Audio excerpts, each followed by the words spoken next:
目撃せよゴジラ新世紀。ゴジラが吠える、オルガがうなる、迫力の爆音が響く。激突サウンドゴジラ対オルガ、そして透明度。千年竜王、破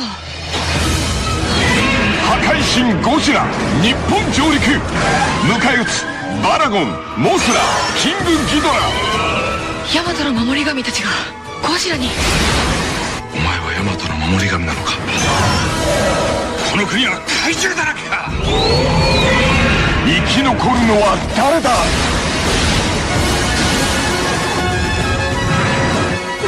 ゴジラ、モスラ、キングギドラ、大怪獣総攻撃。12月15日大公開。映画館に来るとゴジハメくんプレゼント。あ、ゴジラだ。これで助けてください。ゴジラ怪獣軍団、君たちと共に熱く戦う。連続技で特殊パワーを発揮しろ。最大4人でいろいろなゲームが楽しめる。バトルポイントを貯めると映画のメイキング写真や特典画像がゲットできる。ゴジラ怪獣大乱闘地球最終決戦。Today on Collectible Monsters, it's a deep dive into the madness that is Godzilla's Millennium series. It all starts now. Ikimashou!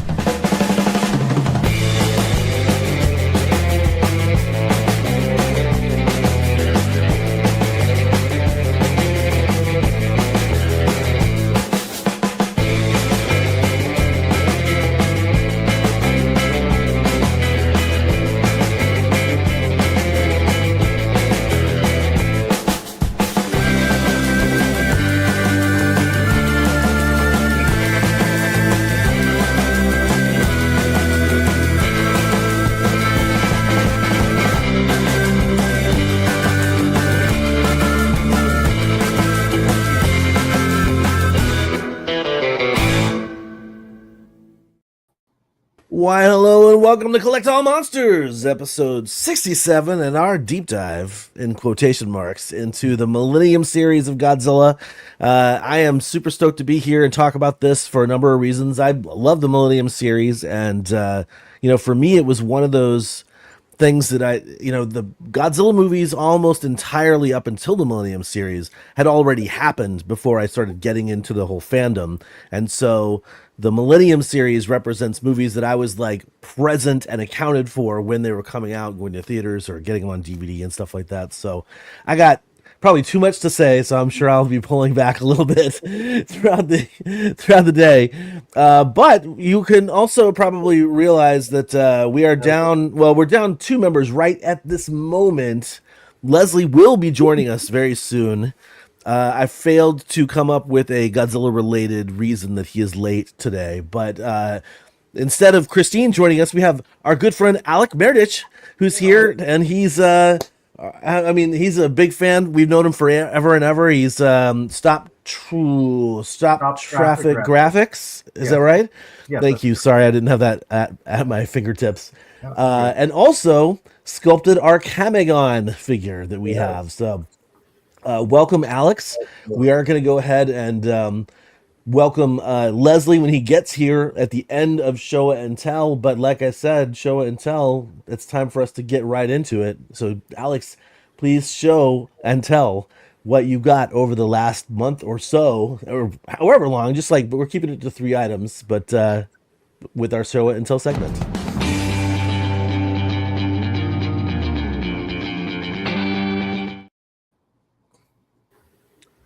All right, take it away, Mr. Merdich. Yeah.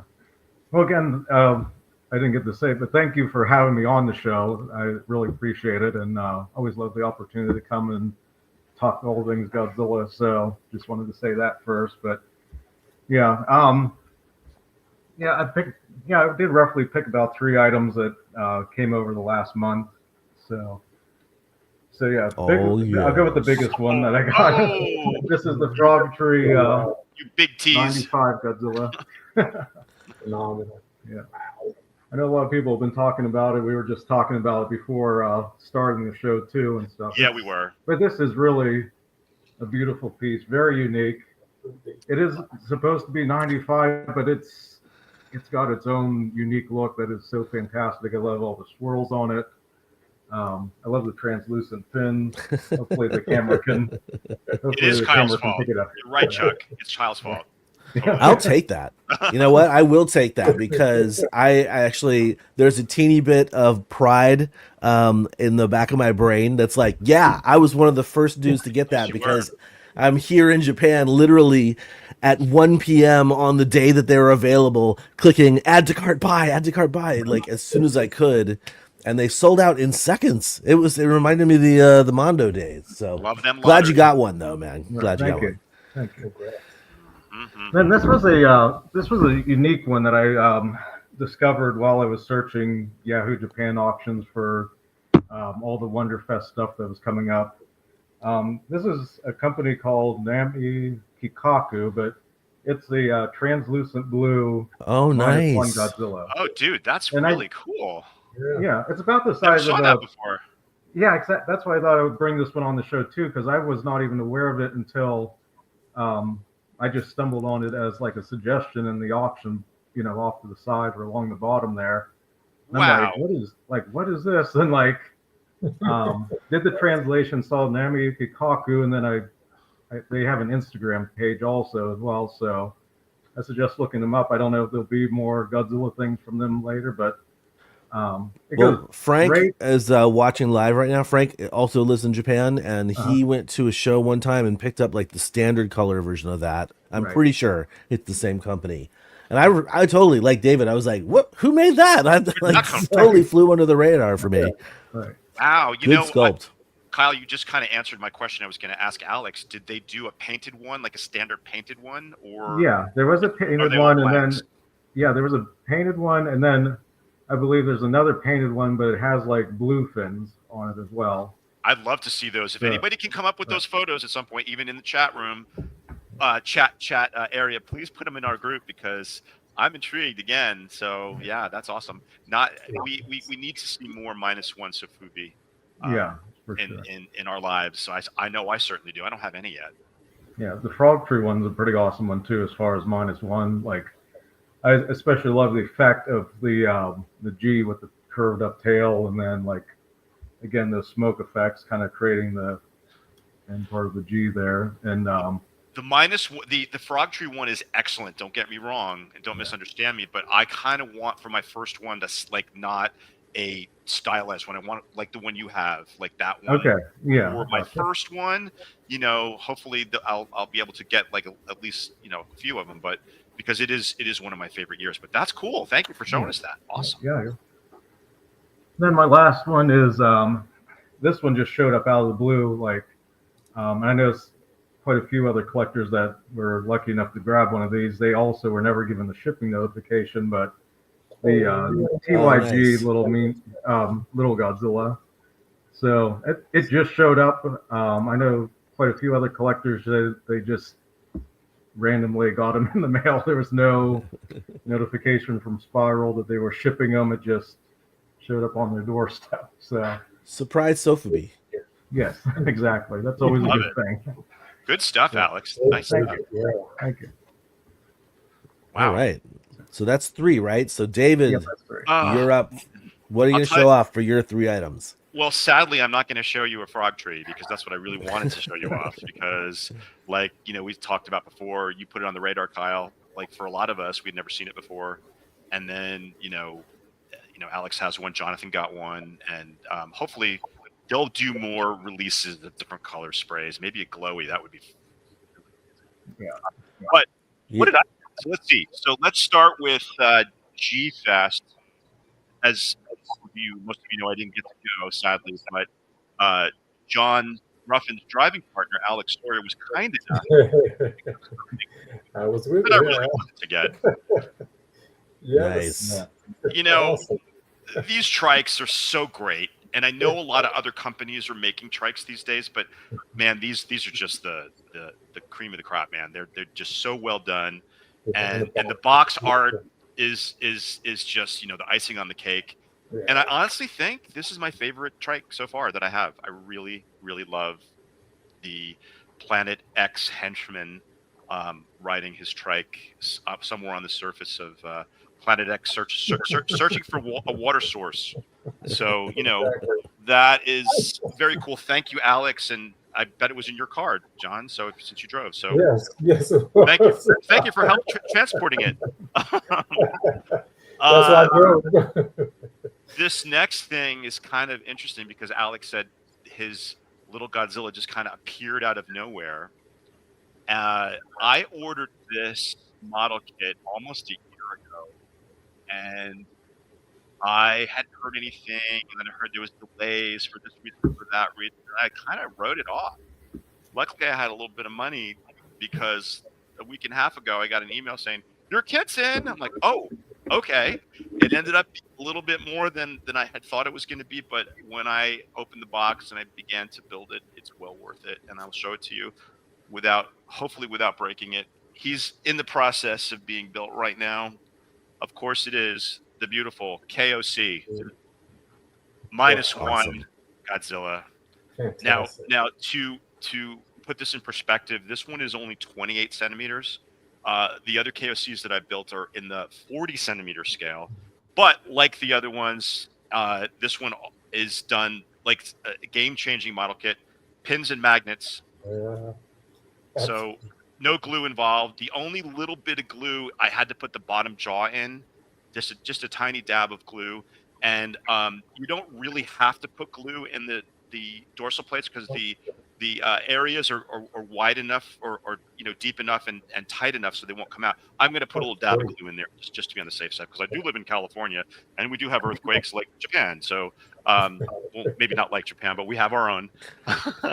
And I would hate to have this topple over and break all his dorsal plates. But you can't really see it from here, but it is an amazing sculpt. I was talking to the guys about this before we came on, and I love it, especially because it's a bit stylized. As you can see, his head is a little bit larger than the actual one used in the film, and the body's a little bit slimmed down.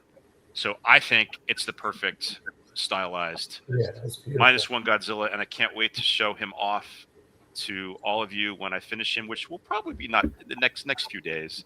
And thank you so much to my good friend Steve Jolie for the assist.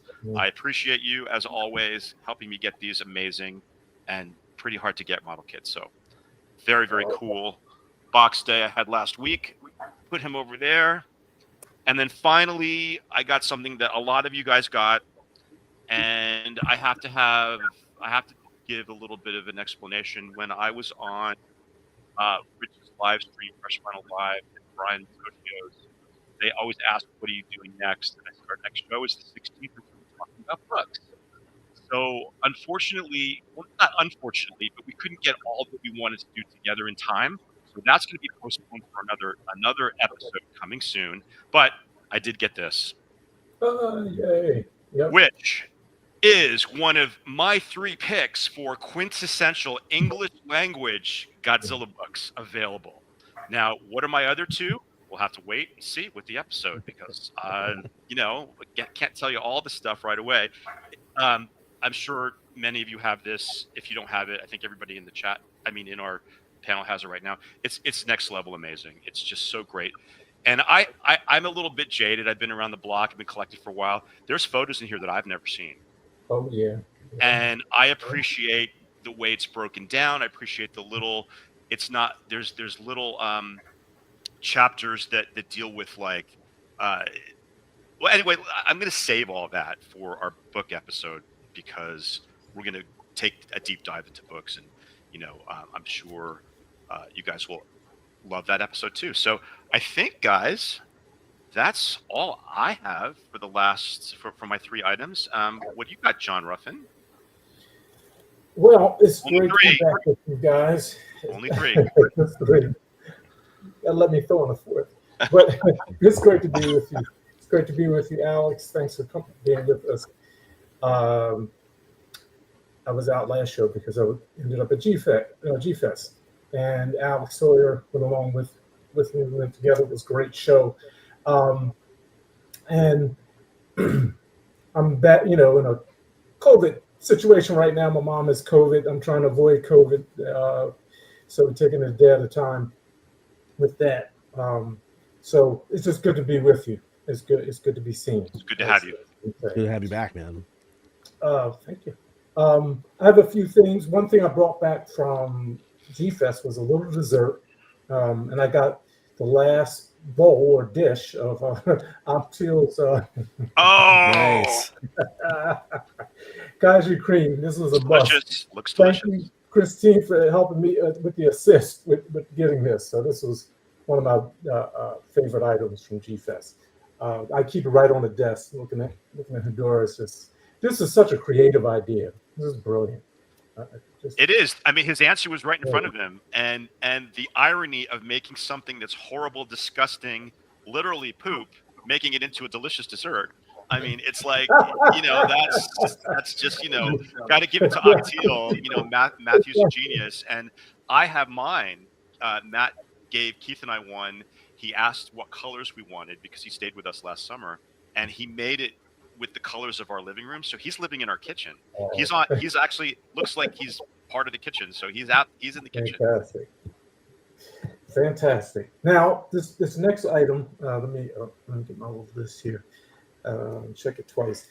This was a must, but my better angels maybe got to me and said I can't buy the whole box for the one item that I wanted, the whole set, because they have to come out separately eventually. There was only one thing I did want a couple items in this box set, but this was the item I had to have, and I'm so grateful that some of them popped up on buying the Mecha Godzilla emblem. Oh, that came along with the. Nice. Yeah. I saw somebody selling that, and I almost bought one myself because I was like, I don't have a 4K player, so there's no need for me to get the discs. But that's awesome. Right. Congrats, dude. But this was the prize. This and I had the privilege of seeing the show of Mechagodzilla, the 74, 75 suit combined, pieced together with Kyle at the Tokusatsu DNA in Ueda. And this is right off his arm. Oh, man. Was that like scanned, just like the other thing? Was that like 3D scanned? I don't know if it was 3D scanned, but because you made identical, that basically. Yeah. Every Mechagodzilla fan, Dell, I know you're out there. If you don't have this, you need to get this. This is a must. It feels like you have a piece of Mechagodzilla at home. You should frame that, John. Just put it in a shadow box. Yes. I might get another one. So that's just to have. Now, this is the piece I have been wanting to get as soon as they announced the whole series that you had to invest in to get it. And I fell short by like a little bit more than 10 issues. There was just no way to get them. I tried for Kinokuniya. It was the Godzilla and Toho book series that came out, and the main prize, if you got enough of the volumes, was the King Kong versus Godzilla script. I love it. Nice.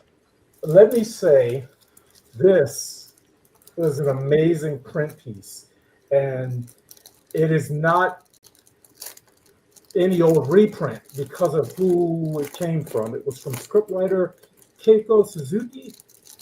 And what is exceptional about it, first of all, the print job is amazing. And Kyle, with print, not all print jobs are done. This is an exceptional print job in the paper. It makes you feel like it is as old as the movie. And here's the exceptional thing. It's not just a replica or reprint of a script, and there's many out there of other movies.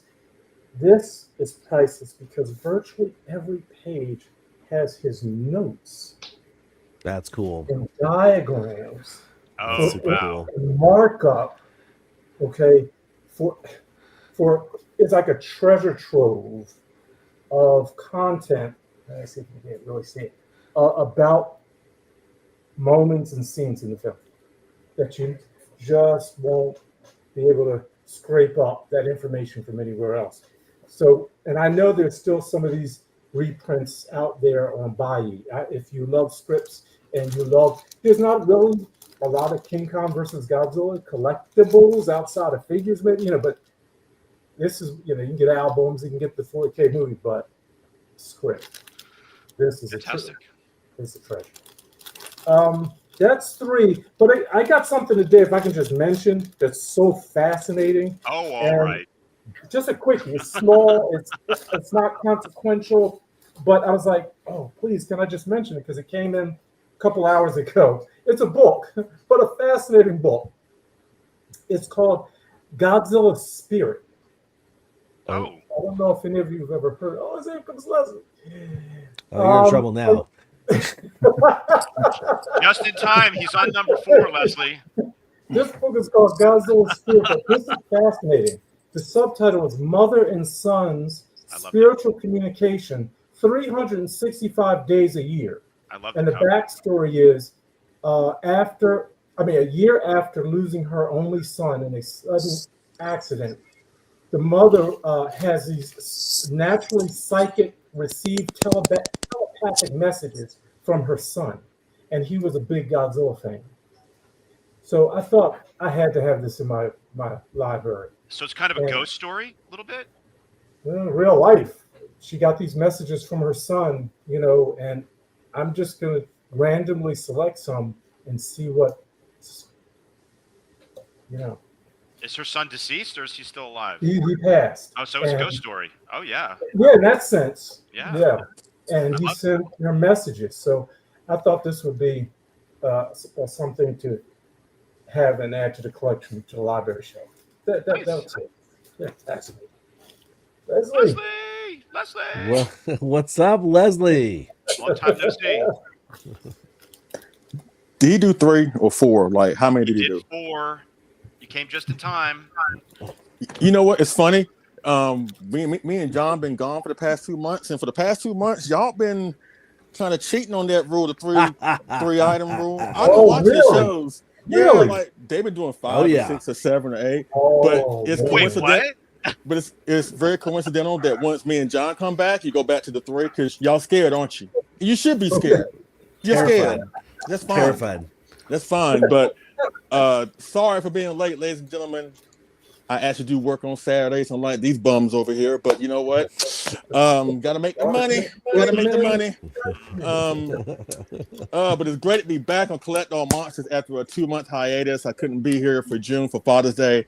I did show up for I can't say the word. I did show up for a small little appearance at G-Fest because I was dedicated, unlike the other 2 people that were there. Oh, hey, John, how you doing? Nice to see you, brother. How you doing, man?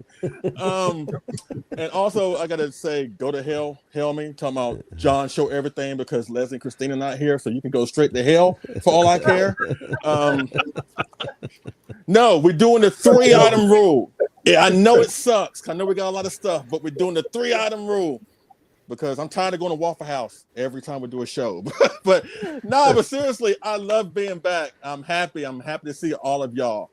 Kyle, David, John, Jonathan, I see you in the backstage. Oh, how you doing, Alex? Thank you for being here. In case you don't know, this is a guest thing that you're doing, but it's actually an audition. Because if you do well, you're going to replace the person that you're replacing. I'm just saying. So you got my full support, buddy. Come on in. We need you. We need you. Oh, no. Great. Oh, my God. It's great to be back. It really is great to be back. But yeah, I'm going to showcase 3 things. First and foremost, I already showed it on like a supplemental stream that we did, I think about a month ago. Oh, yeah, about a month ago with Jonathan and David. Thank you for that. But I got to show it again here for the main show. But, of course, this upcoming kit, of course, this is a one-off from Galloping Ghost. But I got to show it. The 50-centimeter Daisenso Goji. I know y'all seen it, but in case you did miss that supplemental, shame on you.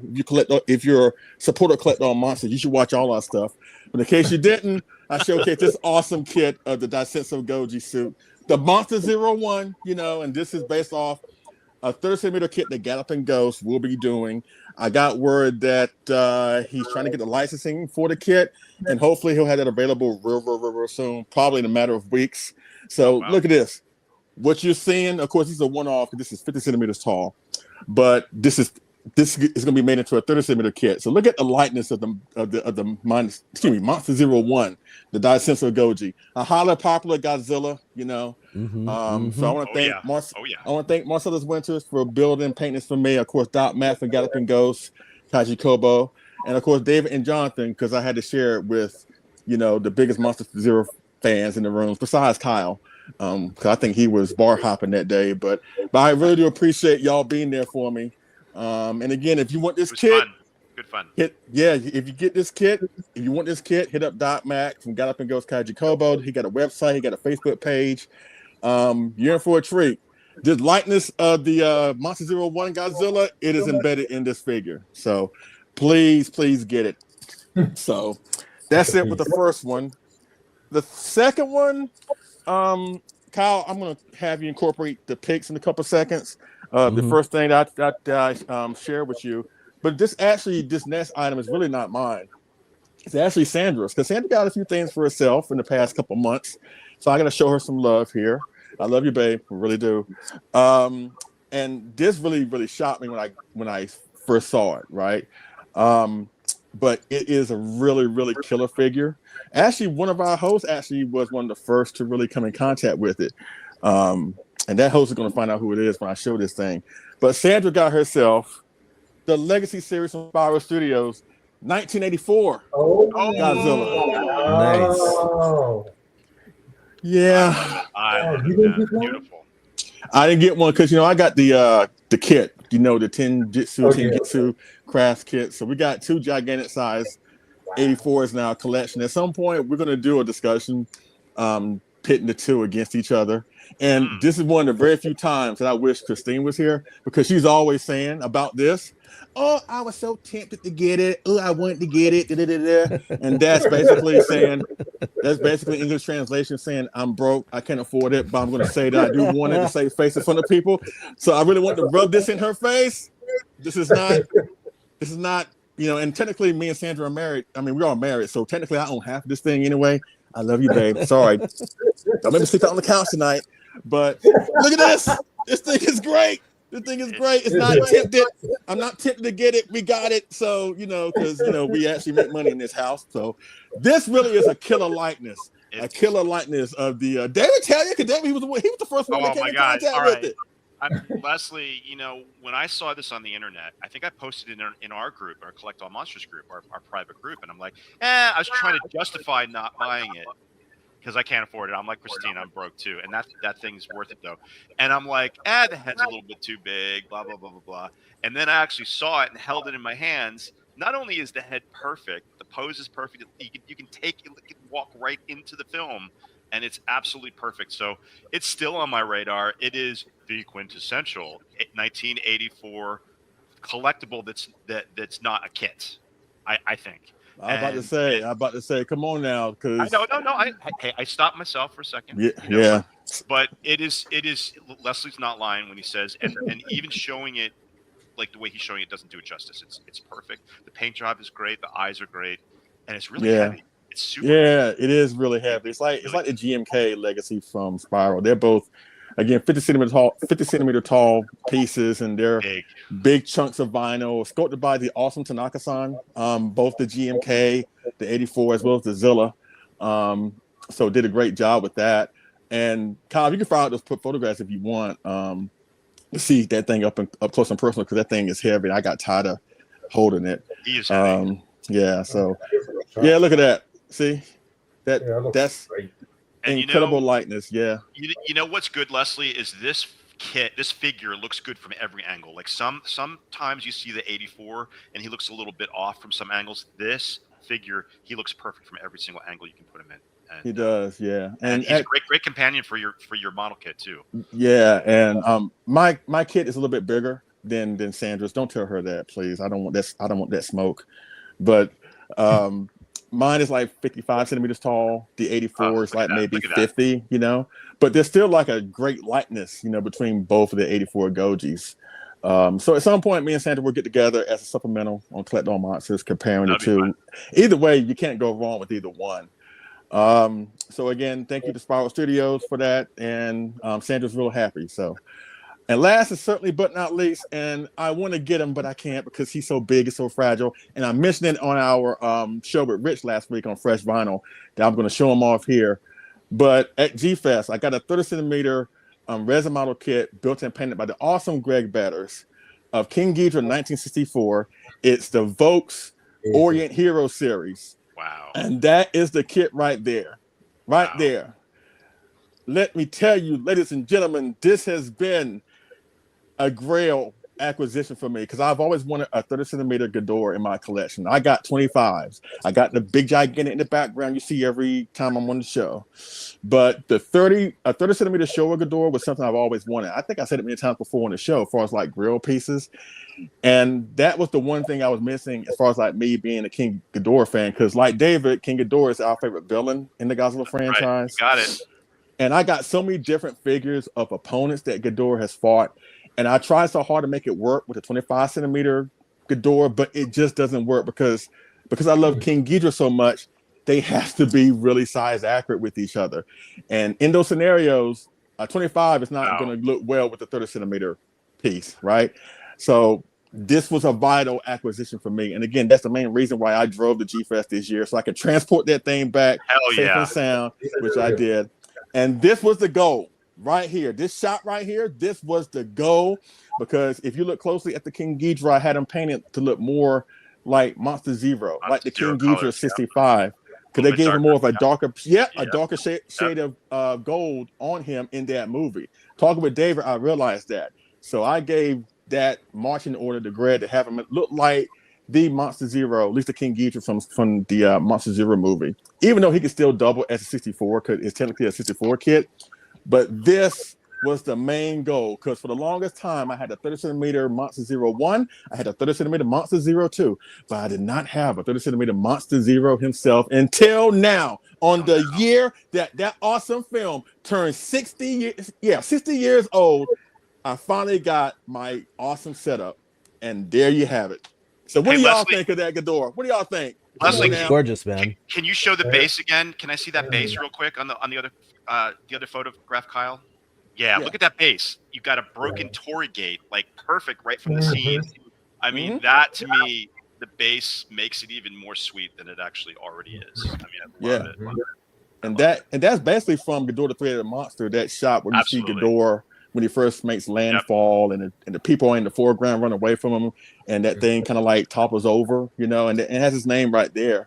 Again, because this was a 64 King Ghidorah kit, but I wanted him to be more of a Monster Zero kit. And ironically, this kit, it was first originally released in 1985, but it was re-released in 1994. So I don't know which one it is, but either way, you're looking at a 30, 40-year-old kit.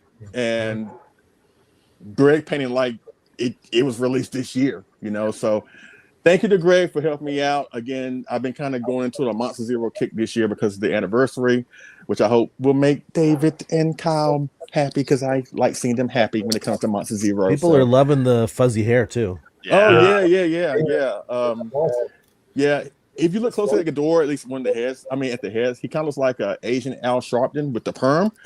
But that's the idea. But, you know, you need that. You need that real authentic hair to go on the mains to drive home that look. Like the Frankenstein that Marcelo's made for me. He had the hair put on him like burnt taco meat. You need that to add more depth to the kit itself. It brings it out more.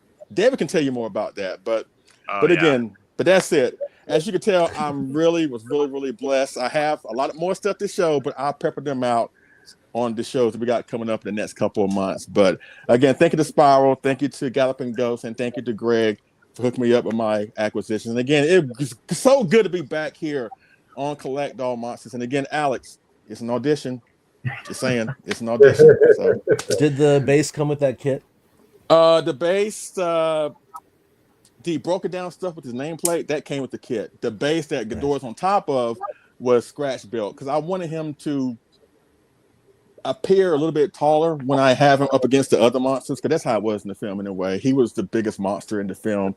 So, and also it's there to stabilize him because the kid, I don't want to take a chance of that kid tumbling over one day. And again, he's made of resin, and he actually had to make the wings from scratch himself. They weren't really wings that he had to just paint and just attach to the body, right? Look great. It came with the armature where he had to create material from scratch. I think he used like bed sheets and made them hard to craft the wings. Yeah, so the wings are the wings are scratch built. That's beyond my skill level, buddy.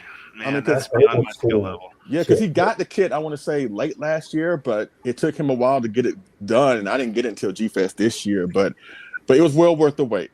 It was well worth the wait. So nice. But again, it's great to be back here on Collectible Monsters. It's great to see everybody in the chat, and thank you for being here. Really do appreciate it. So, Kyle, what 3 items do you want to talk about? Well, Leslie Chambers, I'm glad you asked about my 3 items because thankfully the biggest one that I got is the frog tree, and we've already seen that, so I don't need to show that off as my 3. I will start off by giving a huge shout out to Paul Plusker, who came to Japan. That's right. And went to Wonder Festival, and I was like, I think I told you guys this before, like the heat here made me say, no, I don't want to. I don't want to do that. The one thing about Wonder Festival that I'll say real quick is they are trying to figure out how to get the ticketing system working well, because the last time I went, there was a huge kerfuffle in terms of like getting in and what time you could get in, and even if you bought advanced admission tickets, like our friend Frank who's watching, who wasn't able to get in till like noon or something like that. So I did not apply for the lottery for the advanced admission, and so because of that, I was like, I'm not even gonna go. I'm not even gonna mess with it this time. But Paul went, and I was like, hey man, I'm really tempted to ask you to do something, but I don't want to be like, I don't want to interrupt your time in terms of like what you can do. And yes, Nathaniel, I do have 2 dogs. Hachi, who's the Shiba, is very old, and so he's not. He doesn't usually come up here upstairs. He usually stays downstairs. And hey, look, Lady Kyle is watching, and Gretchen. They're both actually watching together in Oregon right now. Lady Kyle is doing a whole whirlwind tour of the West Coast with family and friends and stuff like that. So good to see you, baby. But let's get back to Wonder Festival real quick. I didn't want to take up any of Paul's time if he was after anything, and he said he wasn't. So I was like, well, if you can swing by the booth for Sun Guts, I sure would love to get one of the Gorosaurus figures that just came out. This like beautiful red figure. Nice. And if you can even do both of them, they finally did Amanda Varan set that I like very much. So this green set, and now I feel like I have half the Destroy All Monsters lineup that Sun Guts has created. So I might have to go down the rabbit hole, get myself an Angulus, get myself a Baragon, because I sold my last Baragon from Sun Guts, and then even the Kumanga, which I'm sure eventually they'll come out with the colorway that I like. But yeah, those guys. So those are my first 2 items. And again, major shout out to Paul. You're awesome, dude. Thank you for doing that. Paul's a good guy. And then last but not least, Spiral Studios released this Popey colorway 65, and I love it. It is awesome. So this is my 3rd item. Very happy that I was able to get this when it was up for sale. And, I'm a big fan of Spiral, and I'm a big fan of, this isn't Tig, this is Slugbat, but big fan of what they're doing. And I look forward to more releases in the future. That's my show and tell. And I'm going to go ahead, and I think now what we should do is we should do our chat room check-in. There's a lot of cool people in here today. Yeah, we got 43 people watching right now. Nice. On Facebook and YouTube, and I'll have if Jonathan's ready to go and Leslie's ready to go, I'll just have them take it away. All right. 43 people at the most. I saw we had like 47, 48, I believe. So that's great. Thank you. Again, we always have like great turnouts when it comes to our shows. So we really do appreciate it. Let's see. Michael Sontag, Mark Rodriguez, Nathaniel Plummer, Gojira 91, Frank, Collect All Monsters. Man, those Jokers. Kaiju Battle, Larry Latham, Sarah? John Ruffin. I love Yeah. that dude. I love that dude so much. I really do. Wait, he's in 2 places at once? I know, right? I know, right? Magic. I'm just saying. Now you don't. Is he real? I'm just saying. Okay, Chuck Merdich. What's up, Chuck? Okay, Johnny K, Ray2 D2, Tim Bartos, Fancies of Cats, John Parkinson, John Ruffin again. John Ruffin again. He's stalking at this point. Majin's Beard. Let's see who else. Drew Brooks. What's going on? Let's see who else. Gretchen. Get Gretchen. Gretchen, how you doing, Gretchen? How you doing? Oh God, I know. Lady Kyle's in the United States, so I'm sure that house is messed up from partying due to Kyle by himself. So I'm just E.S. Kimura. Let's see who else. Just the same people over and over again. My husband Keith Daniels is in there. Keith is in there. Matthew Sanchez. Lady Kyle. Yeah, Lady Kyle. What's up, Lady Kyle? What's going on? Welcome back to America. I know you're happy. I know you're happy to see people, but our country. Okay, never mind. It's good to have you back here on the States. Let's see. Next time, bring your husband. I heard he's a cool guy. Please bring him back. He's okay. He's okay. Let's see. Robert D. Even though he did say on Jonathan's post a couple days ago, I'll tune in, but I'm not sure if I'm the target audience for it. Blah, blah, blah, blah, blah, blah. I'm like this. We can see you next month. We love Robert. I'm like, we'll see you next month. Bye. Holler at you. Or we'll see you the next time we talk about cheap stuff. Go on about your business. It's all love, John. It's all love, Robert. It really is. Anyways, let's see who else. S ain't okay. That's pretty much it. So again, thank you everybody for being here. We do appreciate it. Good to see everybody. Good to see so many people hanging out. Hey, Kimura-san, hit me up. Let's go get some food or something. And in the meantime, we normally do after chat room check-in, I think, is we hit up our Kaiju Collectible news.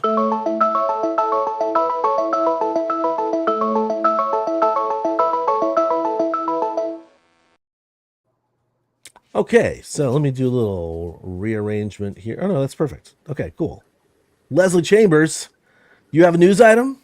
Yes, I do.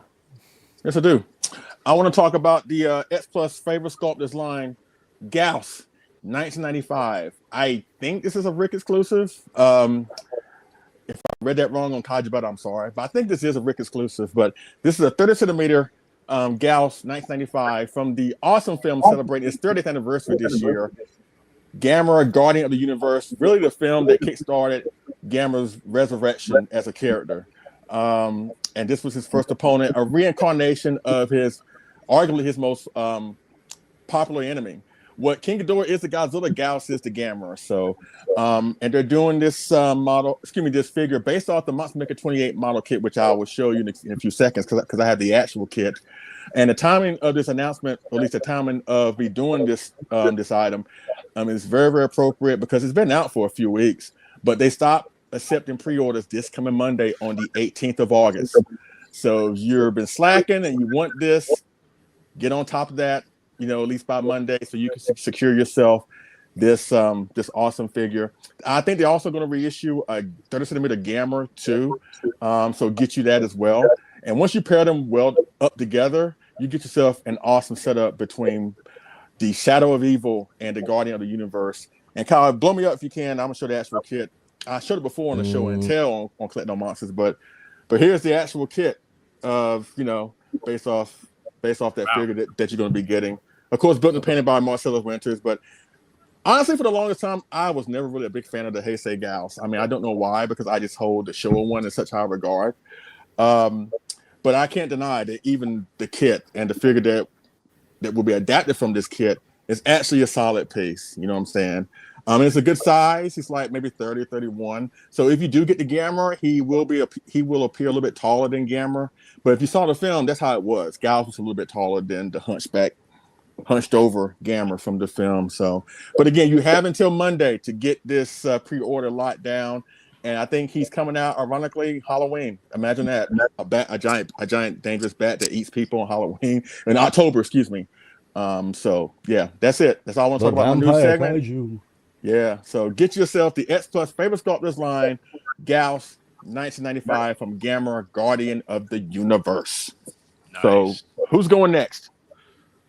That would be David. I think it's me. I think I'm next in line here. So, all right. So I'm going to go back to our friends at X Plus and X Plus Summer Wonderfest exclusive gigantic series Yuji Sakai Modeling Collection 1999 Godzilla soft vinyl assembly kit.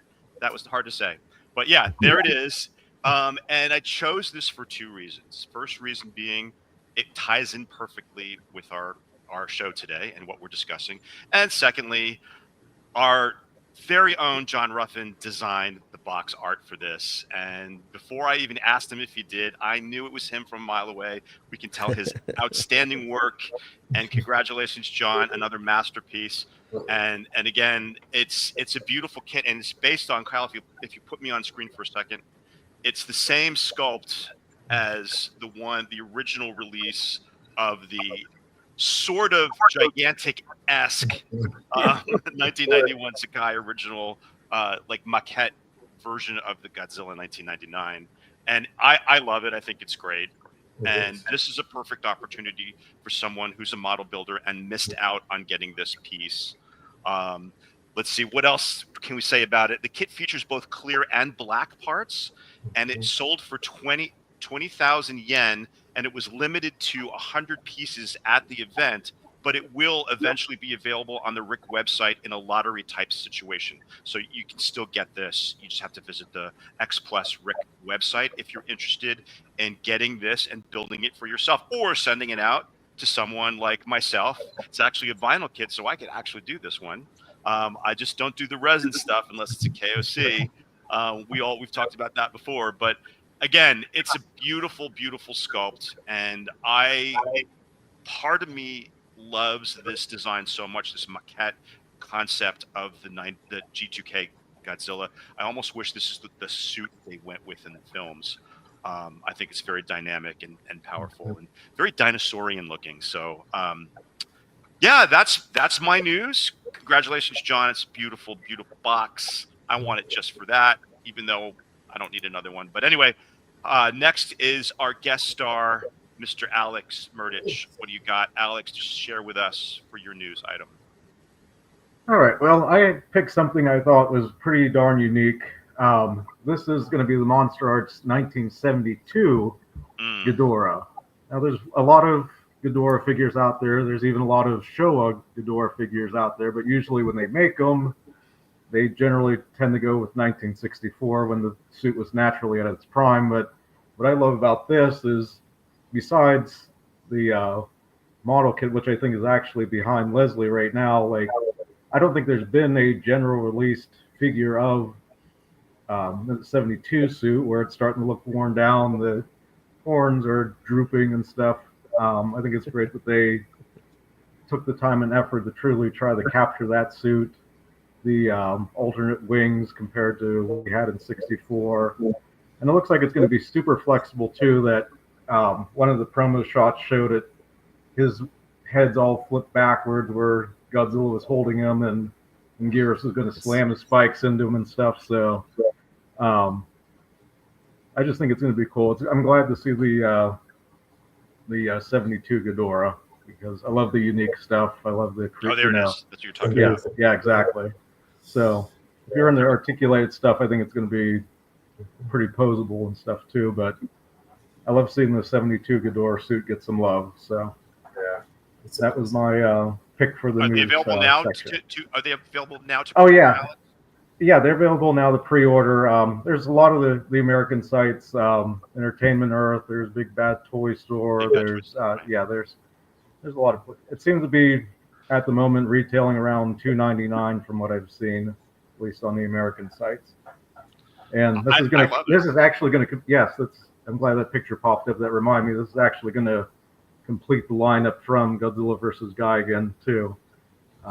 They've released the 72 suit, the Anguirus, and the Gigan previously. So this will complete the series there. So My awesome. my only concern about this, you guys, is that, you know, hopefully it's more sturdy and it's not going to fall apart when you do try to put it into these poses, that these beautiful, awesome poses that you see here in the promo pictures. Because my experience with Edge Stage Monster Arts, as cool as they are, they're just really hard to pose and stay in position without pieces falling off constantly. Hopefully they have improved their situation so we won't have that with this, because like you said, it's kind of funny. You said, I love that they dumbed this Godzilla, this Ghidorah suit down to make it look derpy, you know. But it is kind of cool. And those of us who are completists, and I know there's a lot of fans of Godzilla versus Gigan are really going to eat this up. Yep. And I think it's worth having this particular incarnation of King Ghidorah in your collections. Again, if SH Monster Arts gets their act together and makes it so you can actually pose it without the horns falling off and the wings and this and that. But anyway, I'm curious for the first person to get there is to see, you know, what how it's gonna like hold up with use. But very cool. Thank you. It's gonna be curious to see how it holds up and stuff, because I remember there was quality control issues with the wings on 91, but hopefully after all these years, it's they've figured out better strategies and better techniques to for it to stay together well. But again, I just thought it's awesome seeing 72 Ghidorah. Something you don't see every day. The only other 72 Ghidorah that I've seen, I think Leslie has it, model kit form. Was that another Doc Mac version, or that's right there? You could blow me up. It's right there. Okay, there it is. Yep. Yeah, it's right there. If you can. Another Galloping Ghost, right? No, it's from Resin Chef. It's, right Resin there. Chef. Sorry, yes. Resin Chef. I remember you showed that off a few years ago. So yeah. It's I agree with Alex. Like that Ghidorah, like again, as long as the Planet Eater exists, that is not the worst looking Ghidorah that we have. I'm just saying, but for sure. Yeah, but I mean, it's nice that they're not settling on not doing one. They want to complete the lineup of that movie of Gigan. So, and Ghidorah was a vital component in that. They already done Godzilla, Anguirus, and Gigan. So I'm glad they felt the need that they felt that Ghidorah, as unpopular and shabby as it looked, that it was worth the investment making a figure out of it. So good for them. Oh no, I think it's great. I'm not knocking them, and I think when they finish this, they need to do a Shukra and Mamagon. And then we're set, right? That's the next on the list. The X Plus Godzilla Tower is going to be a nice stand-in with them. I think they scale pretty well too. They scale well with each other. They scale perfect with each other. They really do. Yeah. All right. Cool. Phenomenal. Well, all right. JR. All right. For my news item, I know only a few people, if any, exist who enjoy their alarm on their phone, iPhone, or whatever. But this alarm clock, this Godzilla 70th anniversary alarm clock, I will love and look forward to being alarmed by. This is a must if you love Godzilla's roar, because this will be incorporated into the clock. Apparently, they say a rare audio from Godzilla 1954. If you have heard the original or the radio broadcast of Godzilla, his roar is different than what's in the movies, like a lion. I don't think that's the roar they're going to use, but I'm intrigued to see what this clock comes equipped with. But it's pretty cool. Growing up, there was a classic Mickey Mouse clock, alarm clock, if my memory doesn't fail me. So this will be a great piece to have. Right now it's available for order on Japanese website Direct Art Gallery for 7,700 yen. I guess it's about 55, 58 US dollars or something like that. I'm going to wait and see if I can get it through Bai, but this is a must. It's for the Godzilla collector who has everything, right? This is something that guaranteed someone doesn't have. As collectors, we all get gifts from our friends. It's like, okay, get me a Godzilla clock. I don't have that, but I love that they do this stuff for the Godzilla collectors that have everything else, and these whimsical things. Like John and I would record Godzilla's roar on the tape recorder, back in the day. Now you have it on your alarm clock. I wouldn't mind getting up for school if I had that on my alarm clock back in the day. You know what I mean? So I love seeing this stuff, and that's why this segment is so much fun. Something that you would never think is coming out that we can buy that's whimsical. I love it. Thanks for sharing that one. Yeah, it's a great piece. There's so many interesting things out there to be shared. I thought this was, as soon as I saw it, I was like, I gotta have this. Kyle, back to you. All right. Well, excellent choice, John. Let me just say real quick, what I have for my news item is something a bunch of people already have. But my news item is actually Steve Ryfle's and Ed Godziszewski's new book, which is... Wait. Let me do this right. Their new book, which is Godzilla, the first... You gonna open it? Thank you. First 70 years, the official illustrated history of the Japanese productions. This is new to the general populace, but this is not exactly like brand new. You can get it right now. It is available right now. I think most of us here have it. I do not, though.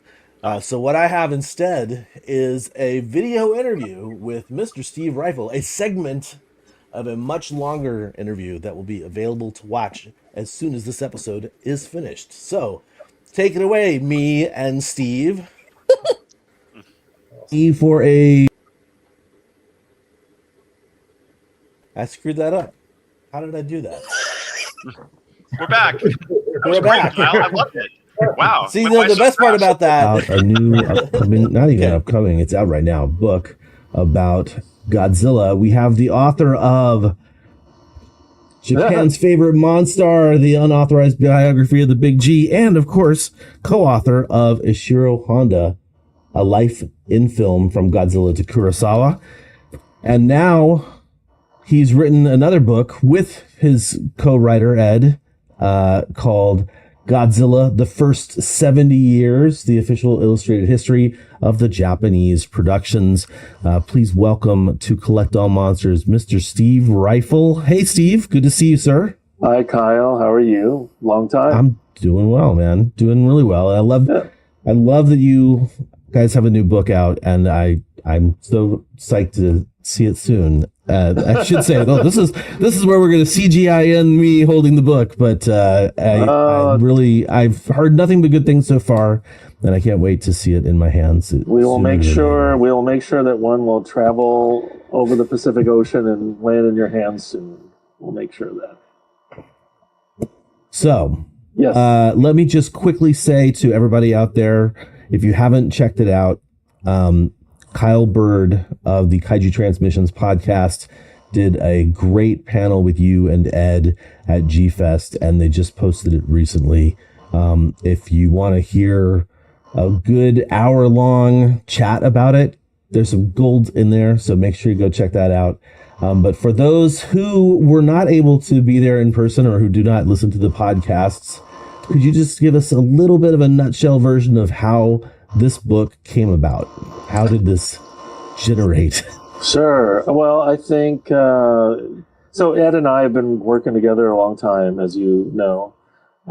We have been friends for 30 years or more, but I think mostly within the last 20 something years that we started working on things like DVD commentaries, Blu-ray commentaries. And we made a documentary. How did I fail to even mention those? Yeah, well, that was fun. That was a really amazing project. We made that with Norman England and some other people, and about all the traditional special effects. We wrote the Honda book a few years ago. So I think what it was is that, but the interesting thing is that, to back up, both Ed and I, when we first started writing about Godzilla and this type of film, we both ran afoul of Toho in our early years. Because I think either one of us, or just speaking for myself, just didn't really understand IP and all that stuff in the beginning. And, we were wading into potentially dangerous waters. So both of us kind of got slapped on the wrist. You held up the cover of my first book about this stuff, and it has this disclaimer on it. That's, the only place on the cover that mentions Godzilla is in the disclaimer, which is kind of hilarious in hindsight. So yeah, after all these years, That's it right there, guys. Yeah. To be approached by Toho and asked if if I wanted to work on a 70th anniversary Godzilla book, I mean, it was kind of mind blowing. But it was Chris Mowry, who was working for Toho in a marketing role and had previously worked on the IDW Godzilla comics and other things.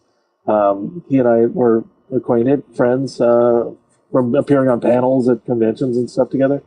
And yeah, he approached and asked if I wanted to do this thing. And so that's how it started. I mean, that's really what it was. And then we came up with a concept for what the book would be all about. And the idea always was that it would come out during the 70th year of Godzilla's, time on cinematic Earth. So we just kind of made it in under the wire with a few months to go before Godzilla's 71st. And then, just a ton of research went into it. One thing that Ed and I always pride ourselves on is not just regurgitating our previous work and previous information that we always look at it as an opportunity to dig up new stuff. And because that's the fun of it, right? You want to learn more and you want to kind of fill in these gaps in the history. So it's always, that's always part of the deal. But anyway, in a nutshell, I mean, the idea was to create the biggest and best Godzilla book for the widest possible audience, because we know that there's a lot of people who are really super knowledgeable, but there's also a lot of people who aren't and need to hear some of these stories, like the Lucky Dragon, how that influenced Godzilla, and how Tanaka was flying over the ocean and imagined a monster coming out. Those things have been so trying to find interesting ways to reframe those stories, but also understanding that some people just need to know that stuff, but also trying to offer a lot of things for people who already do know those stories. So I'm just proud to say that I don't think there's ever been a book of this magnitude published in English on this subject. So just real quick, can you tell us a little bit about the photos in this book? Because this new book has what we've talked about before we started recording, a whole bunch of new stuff that people haven't seen really. So tell me a little bit about how you got access and what people can expect to see in this book. That's what sets this apart from everything certainly that Ed and I have ever done before. And I'd dare say it sets it apart from other books on this subject, especially in the English language. It's a visual medium, and we've always struggled. I mean, from the very beginning, even when we were successful in publishing something, a book like the one you keep holding up and, trying to remind me of my checkered I won't do that anymore. My checkered past. No, I'm only kidding. I love the book, and it's warts and all. I love the book, but there's no photos in it, really. I mean, there's a couple of things, but there's no movie stills, for instance. And that's just because Toho had every right to protect its intellectual property. And Toho's not alone in this, and there are certainly many other writers who've tried to cover different genres and properties and all that have struggled with this kind of thing.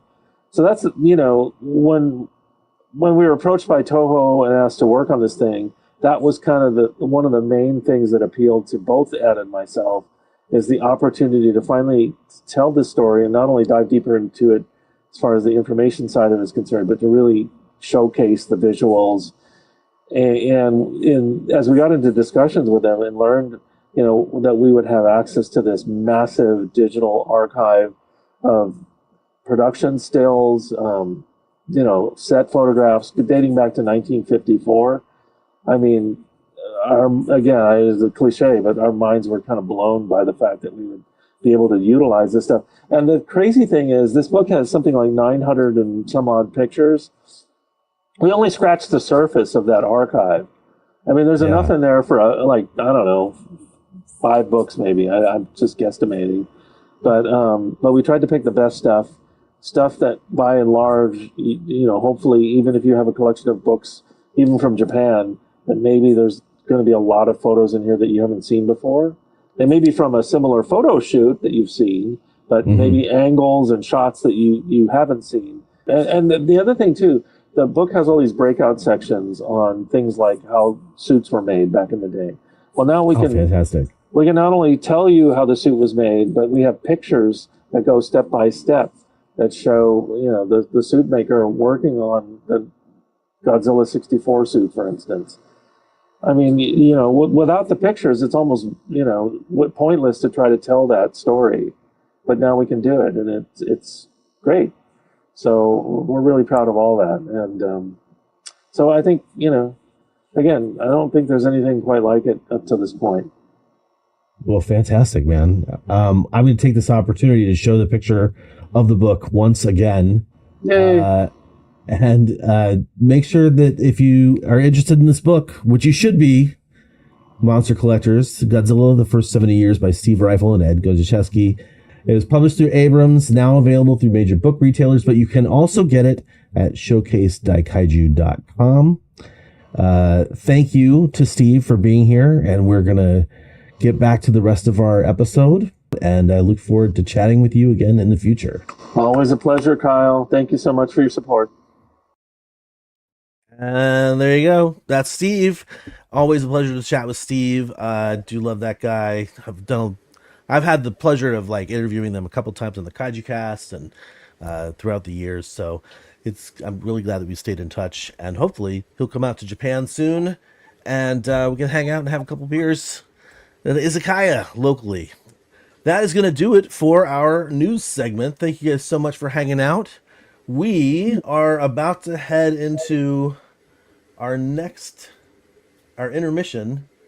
Although for some reason there's no thing here that says, there it is. I was looking for my scroll bar. My scroll bar disappeared. Anyway, we're going to do our intermission. We come back from the intermission. We have actually, David, do me a favor. Hold up the giveaway, because what we do is after the Millennium Madness, we're going to give away this blank M1 Godzilla 2000 figure from our good friends at M1, donated by our anonymous donor. A lovely figure. That's cool. But until then, we'll see you in a couple minutes after our intermission.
最終作にして最高峰、世界を震撼させる最後の戦い。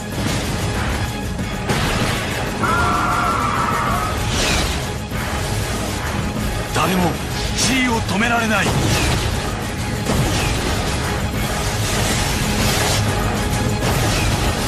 Godzilla Final Wars、 さらばゴジラ。皆さんこんにちは。私たちはインファント島からモスラと共にやってきました。ゴジラ、モスラ、メカゴジラ、東京 SOS、 ぜひ見てくださいね。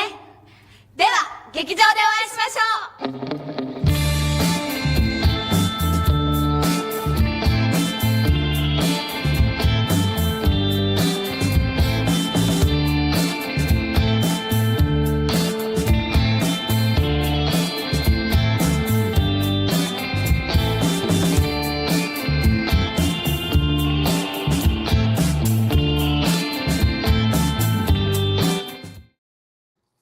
Hey, we're back with our main segment for the episode. Hey, you know what? We're doing killer on time, you guys. So, we're at an hour and 9 into the broadcast. That's pretty dang good. So, let's actually turn things over. Well, actually, I guess I'll intro the segment. We're talking about what we wanted to do for this episode, because originally it was going to be a book episode.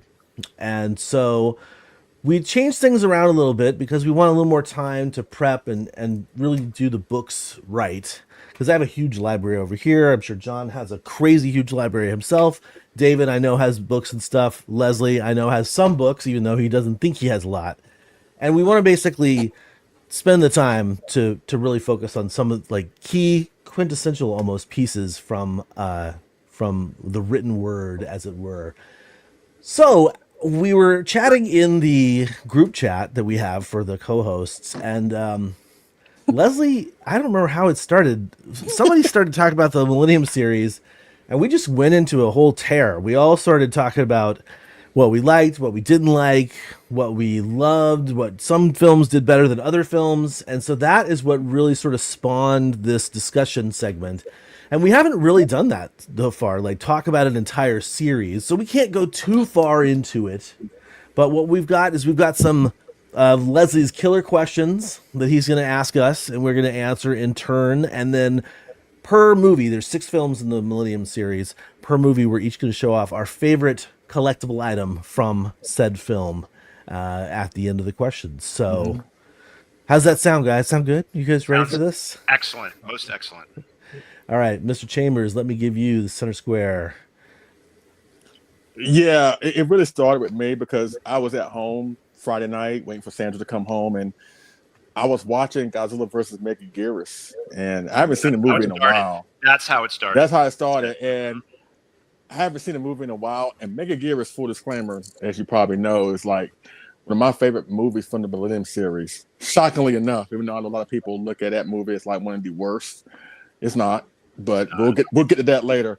But I was so in tune with the movie, especially like the opening scene where, you know, the girl fires the rocket at Godzilla or the bazooka at Godzilla, and I recorded it on my phone. And I just sent it to my awesome co-host in the chat, and that was like that's all little we spark, yep. And it turned into a wildfire of a discussion where, you know, some films were highly favored like GMK, and some films were thrown under the bus quicker than, you know, like Final Wars, but it led to an interesting discussion where we just kept going on and on and on, and that's honestly how it is with us. Sometimes when we don't plan an episode, it just comes out of our general conversations, right? And that's how it happened, and it led to a really interesting conversation about the Millennium series because, in my opinion, the Millennium series doesn't get talked about that much when it comes to the Showa, the Heisei, even the Monsterverse, I think gets talked about more because it's the current one,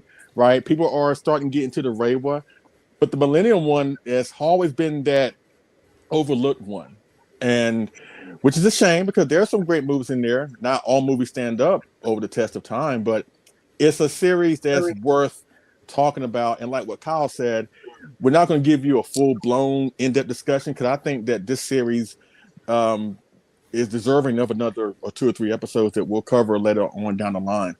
But I come up with 5 questions, and they're not really hard questions like I normally do.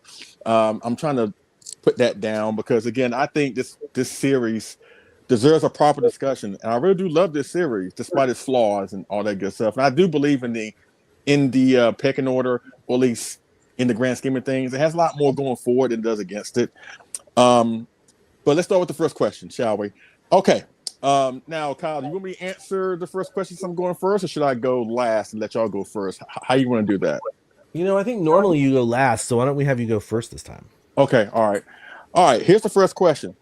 And of course, people in the chat, you want to welcome to answer the questions there too, and have some questions, have some conversation going amongst yourselves. But in your opinion, which Godzilla design comes to mind first for you personally whenever you think of the Millennium series? And for me, I'm torn because pretty much every single Godzilla design from this era is a completely different design. drastically different probably than the previous one before it. And I think that's one of the strongest things about this series, especially the premise where every individual film, with the exception of the Kiryu duology, is its own thing. I actually like that. I actually love that premise.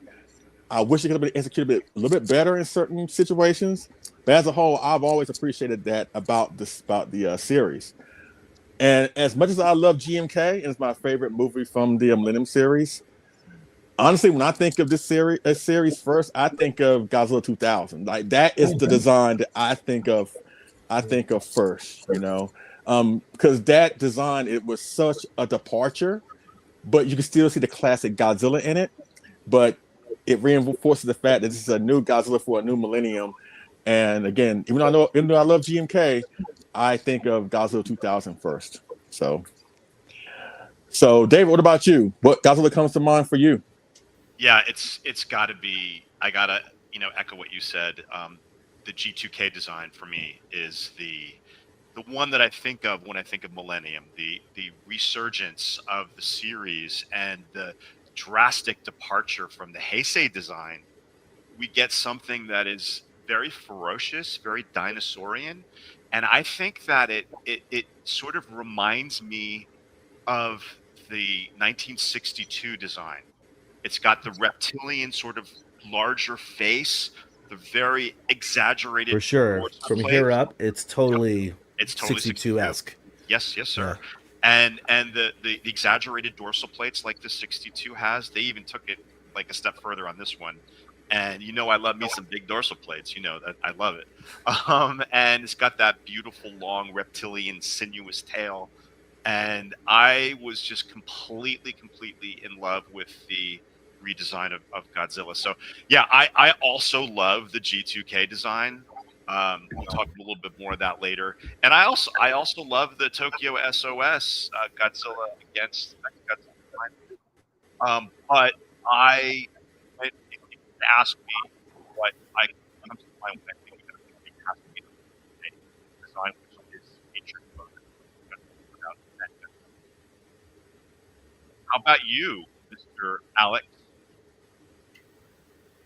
Yeah, I'm going to pretty much echo what everyone else is saying, too, that the Godzilla that comes to mind is Godzilla 2000, right alongside the Kiryu Saga one, too. I think it's just the jagged fins was definitely like one of the special, unique features of the Millennium era Godzillas. GMK is cool, Final Wars is cool, too, but also they call back a lot more to, like, the older Godzilla designs. The Millennium design was definitely something very unique. It's hard not to talk about the Millennium series without bringing up Godzilla 98, because I feel like that sparked Toho into, bringing Godzilla back sooner than they were expecting. And I think one of the unique things about Godzilla 2000, I almost feel like Toho may have purposely done this on purpose, was that the green skin and also the orange fire breath, that is something that is a very stereotypical American thing. We've always done the Godzilla going way back to the poster back in '56, always the green skin, the orange breath. You look at the Hanna-Barbera cartoon, green skin, orange breath. Yeah. I almost feel like they were saying, like, hey, look, you can really redesign Godzilla. We'll even show you, like, adding in your typical American stereotypes of him into it, and you could actually make him cool rather than what you just did the previous year. So, I almost feel like that was Toho's answers back to America of, like, what a really cool redesign of Godzilla could look like. So it absolutely was 100%. There's no doubt that that's what they did. Yeah, for sure. So John next, then. I'm with you guys, and for a host of other reasons as well. The Millennium, Godzilla 2000 Millennium, is what I think of when I think about the Millennium series, for different reasons, more personal and maybe the context of 1999 and 2000. We had Y2K, that makes me think about the Millennium, Godzilla. We had the burgeoning internet. We had IMAX, the new IMAX. That was the series. And Toho was responding to, Godzilla 1998. And the thing that hooked me or got my attention and was Godzilla Live, that Toho had streamed a clip of as they were making the film. You could watch it live. I have those clips, still have those clips. Oh, no Wow. way. It was the original website at the time. I remember staying up late at night trying to see it, and it was a lot of glitches back in those days. But I was able to still see. They did it twice, I believe, these live feeds of the making. So, and also that same year, 1999, this is my dad had passed in 98. I took my mom and my cousin to Japan. Then my two buddies went with me. So that makes me think about Godzilla 2000 and Millennium the most.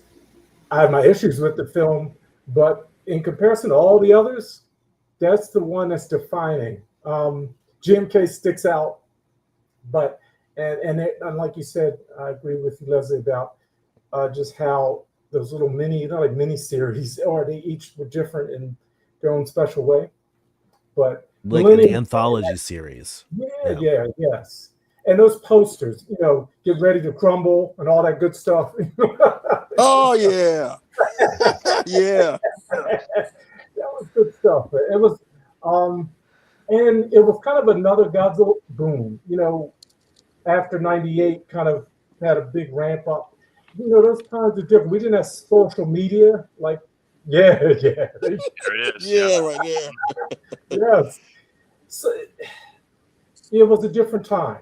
Things were changing, and then CGI, it didn't quite work that well. I have my issues with it, but so many great things to think about. And it's more nostalgia for me with the Millennium series and with 2000. Yep. Yeah. So specifically answering Leslie's question, I actually agree with everyone else. The Millennium series is the quintessential Godzilla from the Millennium series is the 99 suit. And almost because it's obviously it's in Godzilla 2000, it's in Godzilla versus Megaguirus, and I know there were changes, but it's also in Godzilla X Mechagodzilla and also Tokyo SOS. And the reason I'm saying that is, like, if you are not as hardcore as some of we co-hosts are about these films, it's almost like what you could say about the Stormtroopers in the original Star Wars series. Like, oh yeah, that's a Stormtrooper. The Stormtroopers all look the same. No, they don't. They all have teeny tiny little differences, and that's what I feel about for the Millennium suit, the 99, 2000, 2002 and 2003 suits. They're just like, mentally, that's what I see in my head. And also, Patrick Markfort said that the 2000 Millennium design reflects the extreme aesthetic of the 90s and early 2000s, and that is actually one of the issues I sort of take with it, although over time my immediate rejection, because I loved the Heisei design so much, that when they first announced it and showed that off, I really was like, oh my god, what are these guys doing? What kind of decisions have they made to put Godzilla in this weird extreme mode with these purple spikes and they look like they're heavy? But over time, I kind of love it now. And like, not only do I love it, but I just really did, like, that's immediately what I think of when I think of the Millennium series. So that is my answer to your question, Mr. Excellent. Chambers. We all agreed. That's a rarity. Yeah. Nice one. Nice going, everybody. I know. And that's rare where we actually agree on everything. Boring. I know, right? That's about to end with some of these other questions, I think, right, Leslie? Yeah, it's probably coming to an end now. Everything is downhill from here, because I know I feel one way about one movie and y'all feel the exact opposite, but we'll get there, ladies and gentlemen. Right, Kyle? You know who I'm talking about. I do. I know exactly what you're talking about, my friend. You know. But anyways, here's the next question. And again, thank you everybody in the chat. Y'all been talking amongst yourselves. Y'all been watching. Also, I should share this in our group chat. Y'all watch. You haven't seen it yet, but at the most we've had 51 people watching. So thank you so much. Thank you for, we really do appreciate that support. Really do. All right, the second question. Outside of Godzilla, yeah, there you go. All right, outside of Godzilla himself, don't scare me like that, Jonathan. Please, that just scared me. But all right, outside of Godzilla himself, the next question. Outside of Godzilla himself, what are your 3 most favorite monsters, or favorite in general, from this era, whether it's design oriented, performance wise, etc. And this has been hard because I think the strongest thing about this series, I think the monster designs are absolutely amazing. They're gorgeous. Their execution on some of them, not so much, but I think the designs of the monsters, they were, again, one of the best things about this series. And I have so many monsters in this series that I love. I really do, despite some of the films not being so great, in my opinion. But not in no particular order. Number 1, Megaguirus. Like, again, David. That's one thing. Me and David, like, we're just. I don't care. Me and David are on that island by our damn selves. Yes, we're the are. only ones that will praise that film and uplift that film and glorify that film. That's all we need, Leslie. That's all we need. That's all we need. You're in a cult. There you go. If that submarine's going down, me and David is gonna be the last one. Wait, we got one more. Diane Dougherty is on our team. She loves Megaguirus. Oh, really? Oh, hell yeah. Oh, yeah. Oh, and Marcellus too. Marcellus, he loves me. Yeah. Yeah. And I like that. I like seeing that. That's all we need. I know some people look at Megaguirus as like a watered down version of Bactra, which is fine. But I think they do that in terms of the performance and how it's executed. But in terms of design, the sheer design of Megaguirus is absolutely amazing. It really is. Let's see. Besides her, Megaguirus. Again, this is hard. I'm gonna go with 2003 Kiryu. Like, I love that design of Mechagodzilla more so than the 2002 one. I just love the sheer silver metal look of him. It's quite ironic. I kind of feel the same way about Showa Mechagodzilla. I like the second version versus the first one. So I actually love that design of Mechagodzilla, or Kiryu, I should say. And again, he's another one that doesn't get talked about enough when it comes to Mechagodzilla. We always uplift the Showa one, deservedly so. We always talk about how awesome the Heisei one is, deservedly so. We always talk about how utter garbage the Monsterverse is, deservedly so. But Kiryu is the one that doesn't get talked about that enough, in my opinion. So, love Kiryu. And number 3, can't forget about her. 2003 Mothra from Tokyo SOS. Right. Yeah. The design of Mothra from that film, as well as Final Wars, because they used the same prop. Absolutely gorgeous. The way they made the wings flap so gloriously. Not since Mothra vs. Godzilla had Mothra look so amazing. Best she's ever looked. Best she's ever looked. And that's another thing when it comes to this series. How is it we have that, but 2 years or 3 years earlier, we have the wonky Megaguirus? Like, imagine Megaguirus had that Mothra had. But it is what it is. Oh, wow. Yeah, but those are my 3 favorite monsters, at least design-wise, outside of Godzilla for the Millennium series. Megaguirus, Kiryu from 2003, and of course, Mothra from the same film, 2003. David, what are your 3? Leslie, man, we are kindred spirits because my list is very similar to yours. And I'm going to start with where you ended, the Mothra, the adult Mothra from Tokyo SOS. I mean, I think that is the best Mothra has ever looked in any film in the whole series. Second being 1964. Super Riot did a damn good job animating that Mothra, adult Mothra, in our favorite movie in the series. But this sort of the way they executed Mothra in Tokyo SOS is next level. Everything about it. It's perfect. Like it's better than CGI. Like CGI couldn't hold a candle to what they did. I know they enhanced some of the scenes with CGI, but it's just amazing. Just absolutely amazing.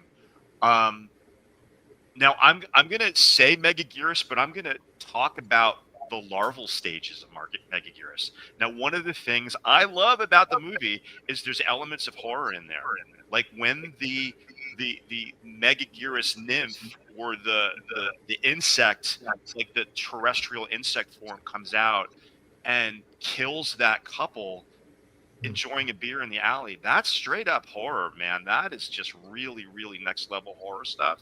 And I love that. I wish we would have seen a little more of the creature. We just see bits and pieces of it, which actually is probably for the best because it's phenomenal. What they show you, less is more.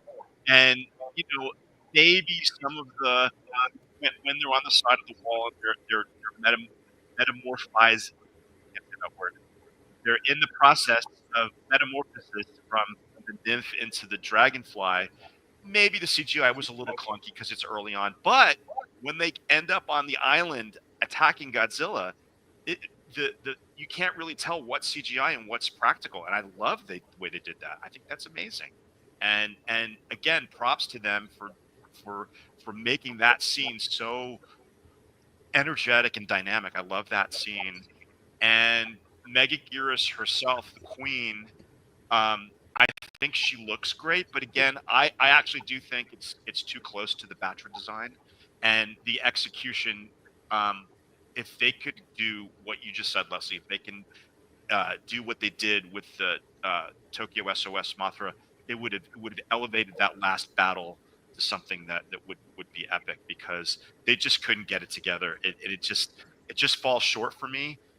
There's some elements that I like about it, but overall, it's not my favorite fight in the series. But and then finally, I'm torn between Kiryu and Baragon.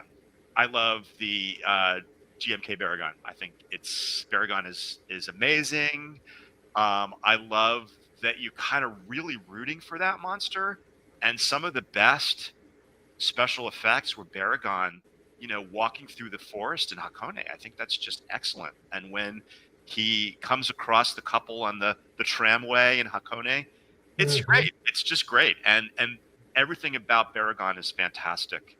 So it's a toss-up. Kiryu is amazing. My second favorite incarnation of Mechagodzilla.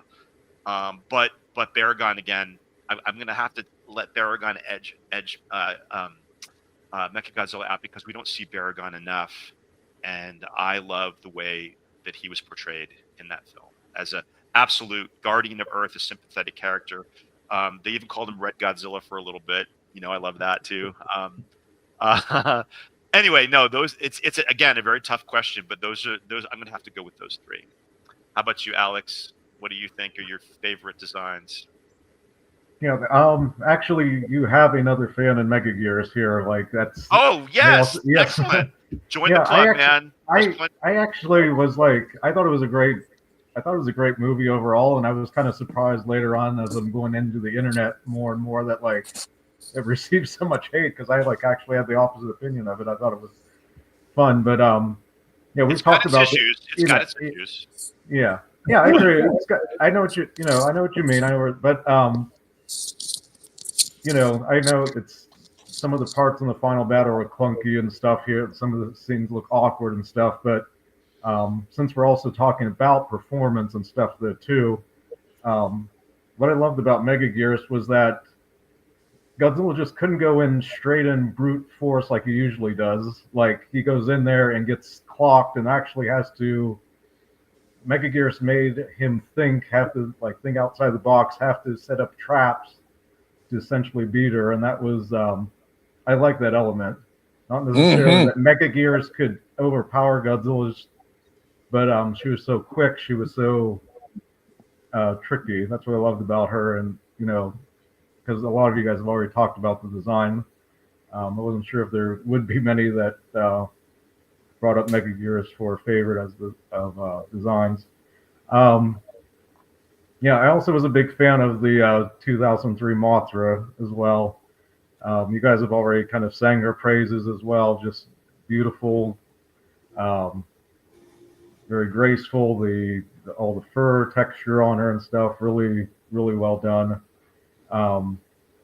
And then my last one was also going to be Kiryu, although I personally liked the first one from X Mechagodzilla for simply because of the Absolute Zero cannon. Oh, I love Yes. that. I think that was a very unique ability. Like, I love that. I love the building That's a freezing. formidable weapon. Formidable weapon. Yes, exactly. Yes. It's kind of sad to see it go in the sequel film, but yeah. Again, I was thinking performance abilities and stuff. So yeah, that's my choice of for that particular version of Kiryu. So we're all pretty close again. We're doing yeah, good. exactly. Yeah. Oh my God, here we go, Right. John. What's going to happen now? Uh-oh. Well, Mega Unis would be right there. I'll be with you all. Yes. Lord Jesus, thank you. It's grown on me over the years. It's grown We on just me got over the years. validated. We got validated. So it's grown. It's taken a while because that was my least. That's God. I'm That's God right validated. there. I feel so validated now. And the reason I was going when I went last year with Alex, we went to Diva, and just being in that location, it made me go back and look at the movie and enjoy it more for the scale and for all the, the creative and the fun aspect behind it, the potential. I know it's always not difficult to pull off everything that one would like, but so that we're there, But let me also say, I say this reluctantly, but Orga is imperfect. Yeah. What'd you say? Did you say Orga? Yeah. Really? Yes, only because to stand in contrast with the Heisei, villains, it was a fresh attempt to something new and different. I think there's potential to now do organ ways that would fit with the imagination, that would execute the imagination behind. I agree with that. I agree with that. It kind of reminds me of Badalamenti is awesome, Badalamenti, but you wish there was just so much more that they could have done with the build, now the range would be, they could, with CGI and all that, some of the execution could be even grander. And lastly, I'm with you on Baragon. Just awesome to look at. I like the scale. Sometimes I love his roar too. Yeah, yes. I actually enjoyed that fight more than any other in GMK. Me too. And I like the set was beautiful. And looking at the set design and some of the schematics and things, it's like, wow. You're not wrong. You ain't wrong about that. John, having been on the ropeway in Hakone, it looks just like that. It does. I swear to God, it does. It really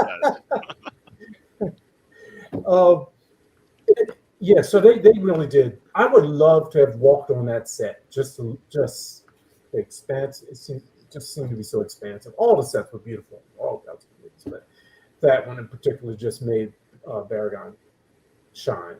And I'll stop there. But they're my three. I would have loved to have said Ghidorah, but I just not. I would have loved to have said it too, but I just couldn't. Call to you. Go down. I don't want to criticize right. Too harsh. Okay, so wow, a lot of love for Megaguirus, and I don't dislike the movie, and I don't dislike the design of Megaguirus from a design perspective. So fair enough.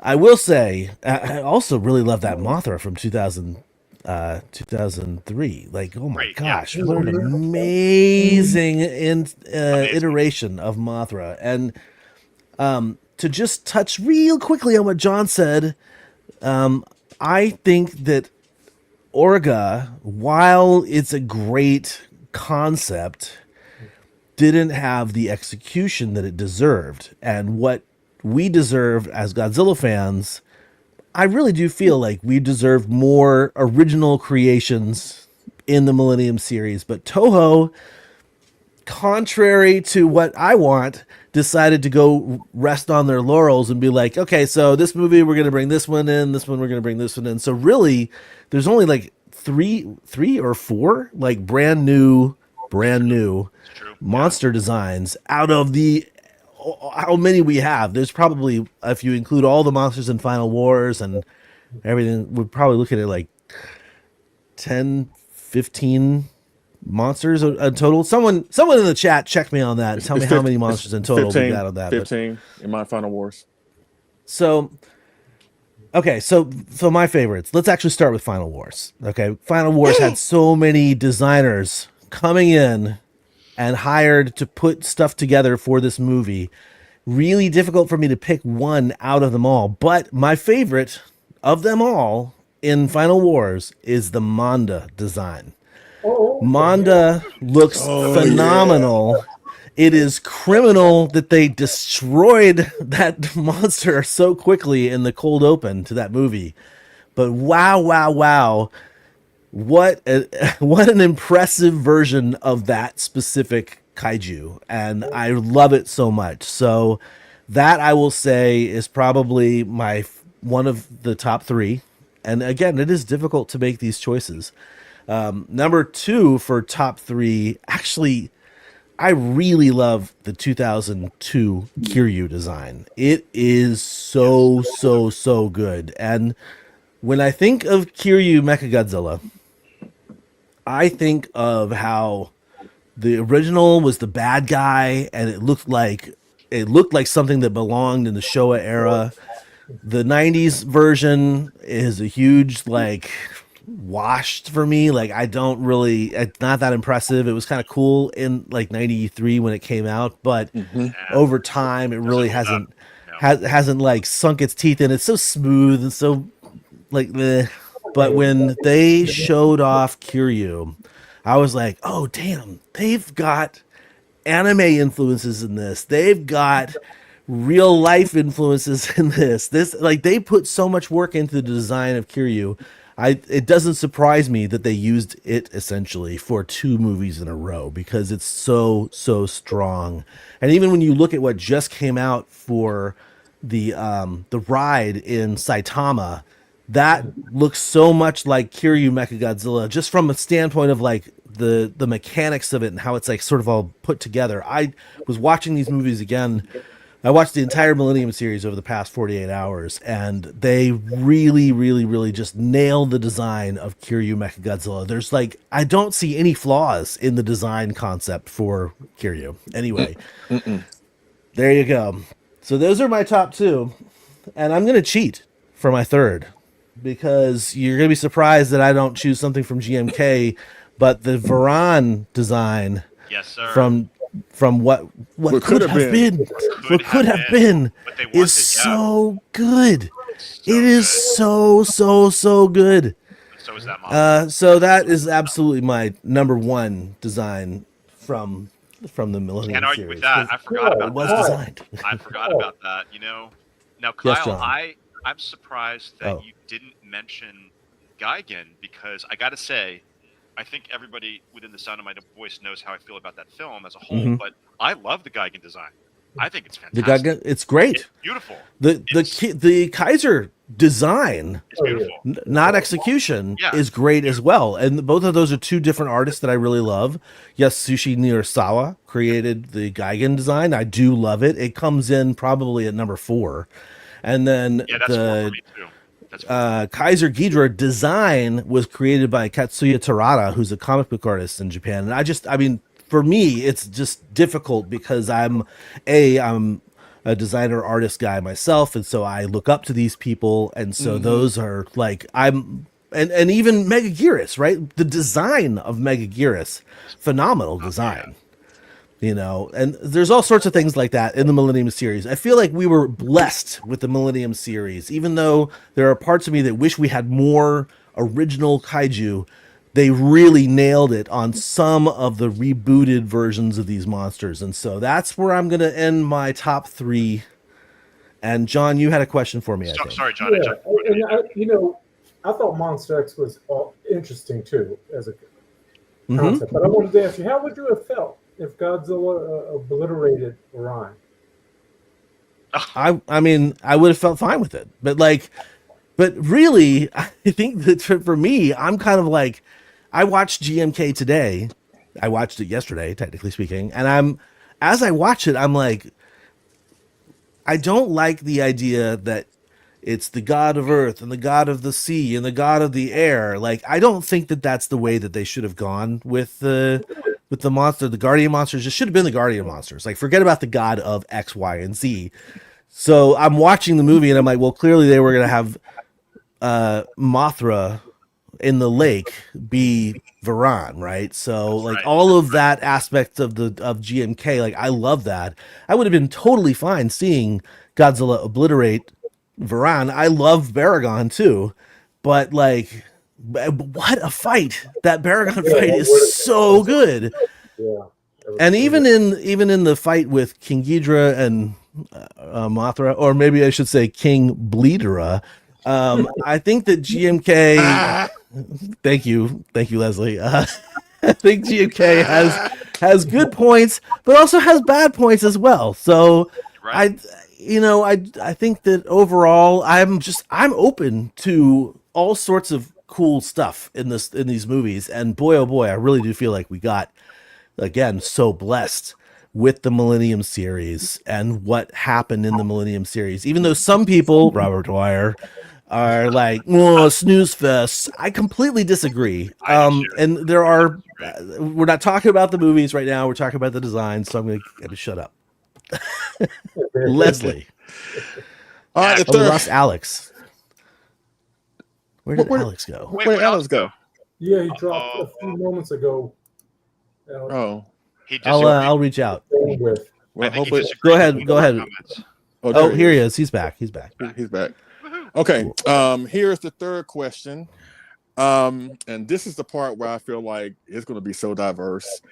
There's some rankings that are going to please people out there, or they're going to piss them off. That's one thing about this series. It is so divisive sometimes, and I think it's divisive on the extreme level. There's no in between. You either love it or you hate it. So let's just go into it. So this third question is, I love this. How would you rank the films from your personal enjoyment, from your least favorite to your most favorite, or vice versa? I'm gonna go from least favorite to a most favorite. I'm sorry. I know this film was really beloved in the series, but I don't really get the hype behind it. But Falling Dead Last for me is Tokyo SOS. Like, that movie, again, it features my favorite Mothra, my favorite Millennium Mecha Godzilla, and I know this film is like a favorite of Kyle's. I know his heart is about to burst out of his chest. But for some reason, I don't know why, ladies and gentlemen, that movie is like the cure of insomnia for me. I cannot get through it. I cannot. I don't disagree with you, Leslie. I really don't. Because like I said, I just watched all these, right? Like, looking at them as a whole, Tokyo SOS has so much good in it, but the basic story of the basic story of the humans, let's just say that, is partially just a revamp of the previous film for some of them. And while I love that they put Professor Chujo in there, and he's a character from the 1961 movie, the Mothra movie, I absolutely love that. Don't get me wrong. Me too. It is about the dynamism of those characters and the story they're in. It's not as compelling. Not to mention, you've got this whole thing where I honestly feel like, while I said like, oh, it's so cool, they've got some anime aspects of Kiryu, they took it too far with Tokyo SOS, and like the mechanic guy riding inside Mechagodzilla. There's some cool parts in that, but like the fact that like Mechagodzilla is talking to him and like says like sayonara or whatever it was at the end. And there's so much about it that made me kind of almost cringy a little bit, especially when you look at the rest of the Millennium series. It was cringy. You would think that Kiryu was his boyfriend or something. I'm like, dude, it is not that serious. Aside from the fact they got rid of Akane in like the first scene, I'm like, come, really? You're gonna get rid of her? Like that really took me out too. But again, it's the movie that always I can't, no matter when I watch it, if I pop it in, if I see it on one of the streaming services, I can't get through it. I always fall asleep. Embrace I really the do. cringe. I'm sorry, I just can't. I do embrace it. But. Yeah, I just can't. All right, so moving forward, and this is kind of hard because again, that's only really 2 films from this series I really love. The rest of them I'm kind of like about really, but I had to really sit down and think about it, right? So following least favorite before Tokyo SOS, not in dead last, I will have to go with Godzilla 2000. Like that film, I think I loved it more because I think I loved it more when I first watched it because it was trying to erase the catastrophe that was the '98 film, which is understandable. But over time, that film has not aged well with me. It's kind of like Space Godzilla. That movie's just, I want to love it more. I want to, but I just can't. So the only reason I watched that movie is because of Godzilla himself. Everything else is secondary compared to the design. So, all right. Next one. Godzilla X Mechagodzilla. Again, I enjoyed that film. Like, I love the fight scene between Mechagodzilla and Godzilla. It's the only time you see Godzilla and Mechagodzilla fight one-on-one with no third-party monster. So I enjoyed that. I love Akane, even though I couldn't buy into the fact that that old guy had a shot with her. I'm sorry. That I'm like, dude, you ain't smashing that.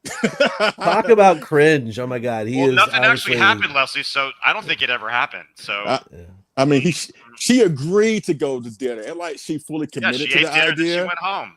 Yeah, she went home. So, but even then, when he was trying to push up on it, I'm like, dude, you ain't tagging that. So she dropped him like a busted jetpack. Oh yeah. So it was. Yeah, I see what you did there too. So it was. Again, I enjoy it, but it's one of my least favorite Mechagodzilla films. Yeah. Okay. Next, surprisingly, so we're at sixes. Okay. Tokyo SOS. So I got 5 is to go. Yeah. Tokyo SOS is 6. 2000. Millennium is 5. 4 is Mechagodzilla. Okay. Number three. Again, this may shock folks, but again, I've kind of grown around to this film, despite how much of a dumpster fire it is. Final Wars. Like, again, sorry, Kyle, don't kick me off the stream, please don't. That movie, I know. I know, right? I know them. It's another thing about this movie. It's so divisive. You either love it or you hate it. There's no in between. So I have to say, I'm in the love it camp because at least you can say a lot of things about this film, but the one thing you can't say that is boring. It is not boring. It is always something going on. There's always something flashing at the screen. There's always, I wish the monster fights would have been more than just squash matches, honestly. But again, from beginning to end, it is never boring. So that's why it falls number 3. Number 2, of course, Mega Garrus, for obvious reasons. You already heard a few of them earlier. And of course, number 1, GMK. And because it's again, at first I didn't care for it. I have to be honest. Like, John knows this. Like, when I first watched it, I didn't really like it. I thought it was really overrated. But again, it took Sandra. She was the one, when she saw like the design, like in figure form, she was like, "What movie is that?" I was like, "GMK." You had no choice, Leslie. You had to move out.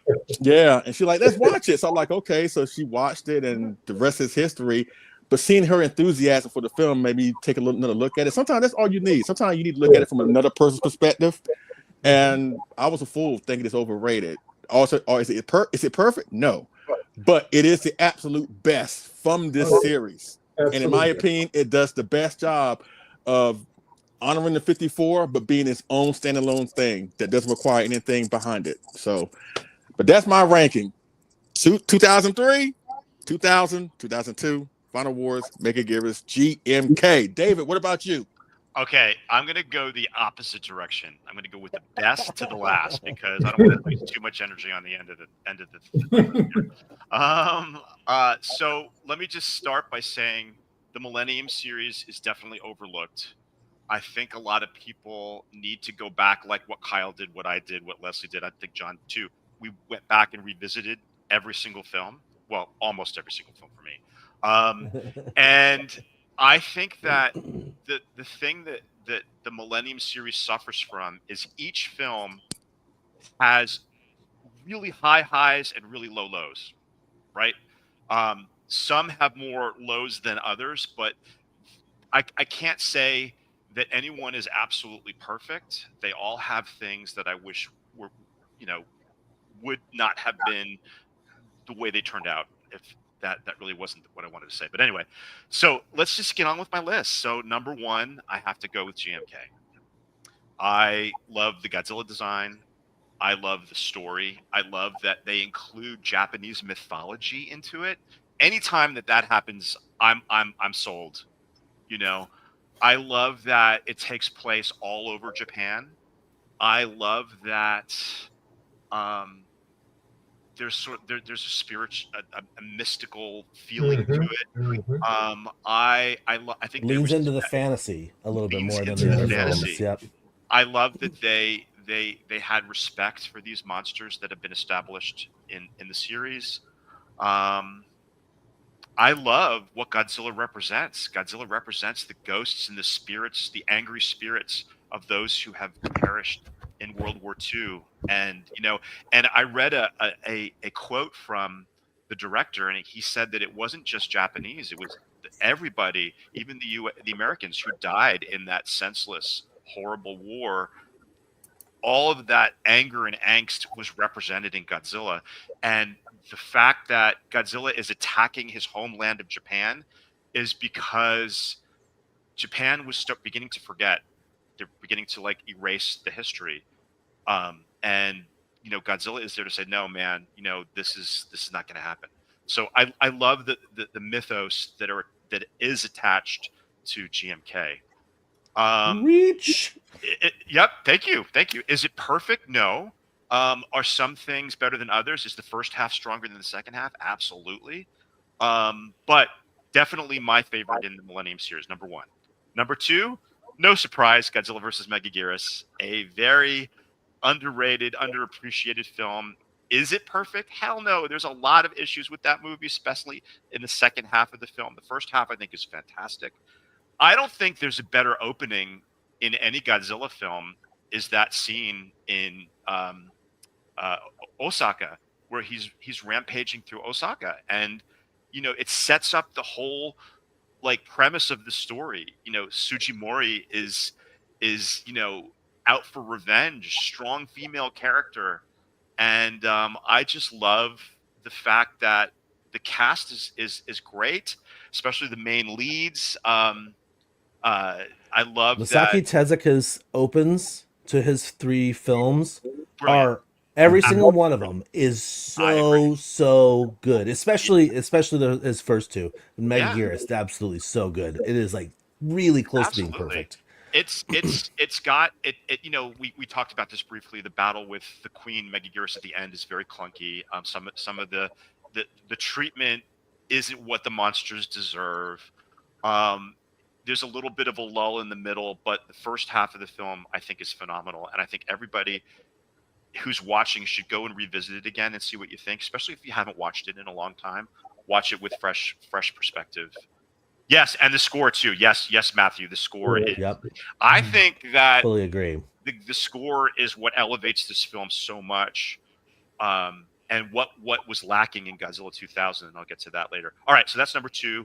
Number 3, I'm gonna have to go with Tokyo SOS. I know, Leslie. The pacing might be a little off. There is some issues with some of the storyline. Things don't really pan out. But I love Hiroshi Koizumi reprising his role as Chujo, Professor Chujo. The monsters look great. I love the design of Godzilla. I love Kiryu, and again, I do wish that they had the Absolute Zero weapon in this movie, but there's some amazing things that happen in this movie as well. All right, that's number 3. Number 4, it's got to be Godzilla against Mechagodzilla. That opening scene, just like Kyle said, the storm, Chef's Yes. kiss. Yes. So good. It is so good. It's so good. It's so perfect. And again, the film kind of drags in the middle, but the end scene in Shinagawa is fantastic. One of the problems I have with Godzilla against Mechagodzilla is when Godzilla is being bombarded by either the military or Kiri, he just stands there. There's Yep. no reaction, and I don't That's like my that. number one. Yep. My number one takedown of that film is It's just how when Godzilla's in the Showa era, like, no, I'm not trying to Reacts. compare Godzilla actors, but like he's getting hit with everything and he's like twisting around and stuff, and like standing there. Kiryu Mechagodzilla, or Kiryu Godzilla, I guess I'd say, is so many times just standing there. And there's some scenes that have like several cuts, but I'm like, why is he still standing there? They just hit him with 5 missiles. At least brush him off or make some sort of thing. Something. And Helmy says he's a god. He doesn't feel any pain. And I'm like, that doesn't make it interesting visually, though. Well, yeah, not at all. Yeah, exactly. And I think it's even more egregious in Godzilla 2000. I mean, there's a scene where he's by that bridge in the water, and he's getting bombarded left and right, and he's just standing there, and he doesn't even react with his atomic breath. There's no reaction. Bummer. But okay, so that's number 4. That's number 4, right? I think so. Yeah. GMK, Megaguirus, Tokyo SOS, Godzilla against Mechagodzilla. Then I've got to go with Godzilla 2000. As much as I really want to love this movie, just like Leslie said, I want to love it. And there's some beautiful scenes in there. One of the scenes that comes to my mind is when he's first appears going towards the village and all the lights go out. You never see that in a Godzilla movie. That's exactly what would happen. It's very realistic and it's very scary, and I love it. I love the design. I love everything about it. But the movie itself is a snooze fest. It's a snooze fest. I can't get through it. The middle is boring. I do not like what's his name, Katagiri. I think he's just over the top. He's a caricature of himself. It doesn't work for me. And I disagree with you, John and Kyle. I think Orga is basically Biollante not done nearly as well. Not nearly as executed nearly as well. And I hate the CGI. It's very clunky. It doesn't work for me. And Godzilla just walks right into his mouth. Doesn't make any sense to me. You know, I don't know. I don't. But again, it has some beautiful scenes, some beautiful miniatures, and I love the actual suit, but not for me. Snooze fest. I can't get through it, and it's definitely not a go-to. And then, no surprise, dead last is Final Wars, and I'm not going to bash it. Everybody knows how I feel about it. I think it's a huge missed opportunity. I wish there would have been a 3rd series that Tezuka would have done instead of that. I think because each one was getting better. I think if they would have had one final chapter in the Kiryu Godzilla series, I think that would have been a better way to end it than what we got, which was a big effing mess. And the only positive things I can say about it is I really like the opening credits, and I really love Kumi Mizuno and Akira Takarada. They actually elevated it so much to the point where it's almost watchable. And Keiji Sahara. Oh, and Kenji Sahara too. But those 2 characters specifically, they make it like remotely tolerable to a point. But that's all I'm going to say. So we've got GMK, Megaguirus. Leslie, we're on the same page. So the first 2. Then we got SOS, Godzilla against Mechagodzilla, Godzilla 2000, and Final Mess. There we go. Final Boars. Okay. And so, Alex, welcome back, Alex. What you have to say? Okay. Yeah, I was having some technical difficulties with my internet actually plugging my phone in and having to go off of that, fix that. But I was kind of missing some of the sections there at the beginning there, but you're back. I kind of figured out that we were doing top yes, top movies. Just ranking them, ranking all the Millennium. Exactly. Yeah. Just rank the Millennium. Yes. Yeah. Yeah.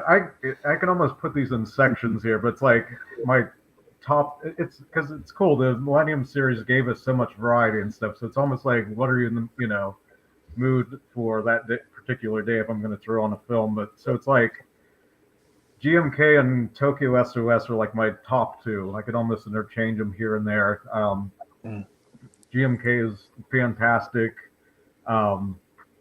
Just Ghidorah and Mothra's roles in there kind of feel out of place, sort of. It really should have been in Geras and Varan. Like, it's 100%. weird having good guy, but it still doesn't change the fact that it's a really great, fun movie. I do love the Kiryu. I do love the Kiryu verse. I really wish that could have been expanded on more. Like in that whole universe, you have the Gargantuans and you have Mothra 61 all taking place in that. If you're going to do a Final Wars where you're going to have like a whole bunch of monsters, again, I agree. I wish that universe would have got a third film and bring back some really obscure ones like Gara, Sanda. The Yogg monsters are in there. I'd love to have a variety of, giant monster mash, kind of like Final Wars was, but like, let's bring in some of Toho's more obscure monsters. But yeah, Tokyo SOS is a good, fun movie. The Mothra is beautiful. Kiri is great. I love that design of Godzilla. So moving on then to like third and fourth, I got Megaguirus and Godzilla X Mechagodzilla. That's good. Those That's a good are spot for Megaguirus. I'm not mad at that. Right, yeah. So yeah, again, the Megaguirus, I love again the final battle, the uniqueness of that situation that Godzilla was put in. I love the army of Meganula attacking Godzilla. A lot of great scenes in there. Then Godzilla X Mechagodzilla is another great one too. With I love that opening as well. A lot of these points have been brought up already, so that's why I'm kind of rushing through a little bit too. But yeah, then for like my final two, it's like, again, what am I in the mood for and stuff. If you want more of a story that makes a little bit more grounded and stuff, you go with Godzilla 2000. If you're wanting to just have absolute fun, go with Godzilla Final Wars then. So, but yeah, I agree with, we're kind of bringing up some of these points with Godzilla 2000 and stuff where he's just taking the missiles and that kind of stuff. And, you have to wonder, like, I know that technically probably the Millennium films probably wouldn't have existed with Godzilla 98. But if there was a world where Godzilla 98 was completely taken out of the picture, it doesn't exist, but Godzilla 2000 still happens exactly as it is, like, I feel like that film would have divided fans a lot more, but I think we were all kind of like just thrilled to have Toho Godzilla back. We kind of shrugged off Godzilla just taking the bombardment of missiles because we were all like, well, at least he's not dying the missiles, at least he's not running away from the military.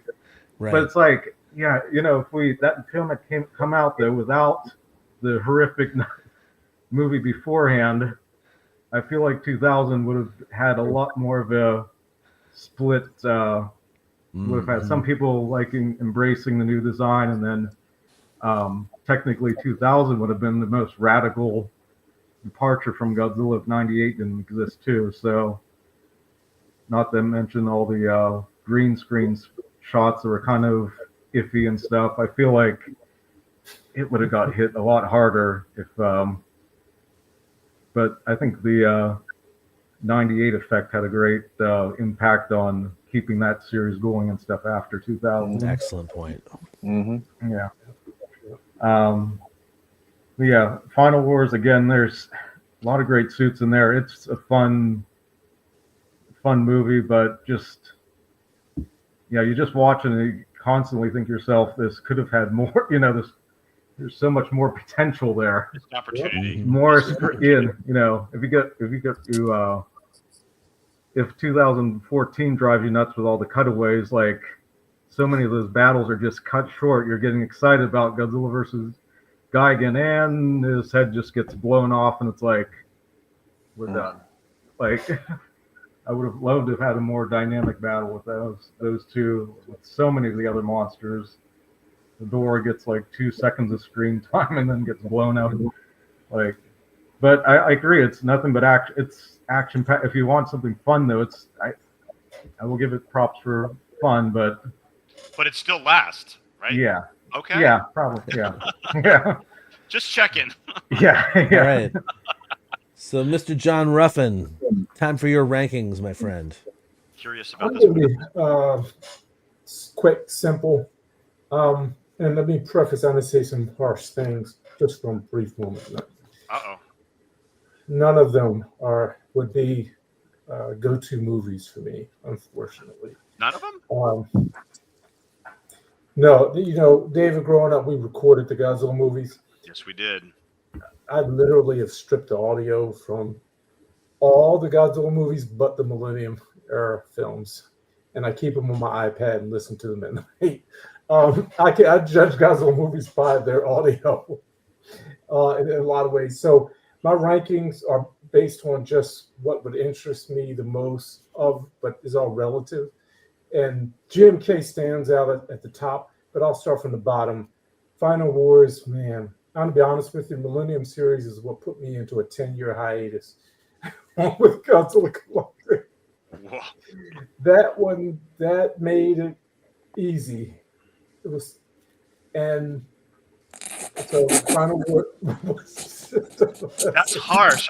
I mean, I thought I was harsh. That's harsh. It has potential, but I hate to say this to you all, during those years, when there was a new Heisei film, I was running to get the VHS tapes. Whoever had a bootleg, I was on it. With the Millennium series films, other than maybe 2000, I came to them late, and I knew I was going to be disappointed. I'm just being real. GMK saved it for me, and I saw Godzilla X Mechagodzilla in Japan, and I don't have any memories. Wow. From that whole series. So cold. Wait. Robert Dwyer took over John's brain for this. Maybe because maybe it's a certain. Well, okay. Final Wars SOS from the bottom up. Final Wars SOS. X Mecha Ghidorah 2000 and GMK at the top. If I had to pick the one that GMK, I'm finally coming back around to watch it from, like, you want to talk about the spiritual mythical part. Yes. There's so much I have not explored with it that I need to. There's so much there, and I'm getting back to it. But I'm gonna be honest, it's just some movies they don't say come watch me. Fair and enough. enjoy is nostalgia that brings me back. It tells me something about those years that I was living more so than what I'm seeing on screen. There's a lot of disappointment for me because it was a higher hurdle from the Heisei era and nothing like the Showa era. And that's just because of the age I am in Godzilla films we came up on. But I feel Final Wars gave me some hope in the run-up. This is like Showa kind of so much potential, like you said, Alex. So much potential. Yeah, no, exactly. And the bat. All I can do with Final Wars is watch the fight sequences, and that's about it. And move on. Like I couldn't even tell you the storyline. Don't ask me to regurgitate and tell you what's going on. It never held me long enough to want to figure out what was really going on. Sorry. It's a Dollar General Monster Zero. That's what it is. Yes. Oh gosh. And I hate to say that, but that's exactly what it is. It's the Temu version of Monster Zero. Someone said that earlier that Godzilla X Megaguirus is the Temu version of Gamera vs. Legion. Oh hell no, Jordan Leitner.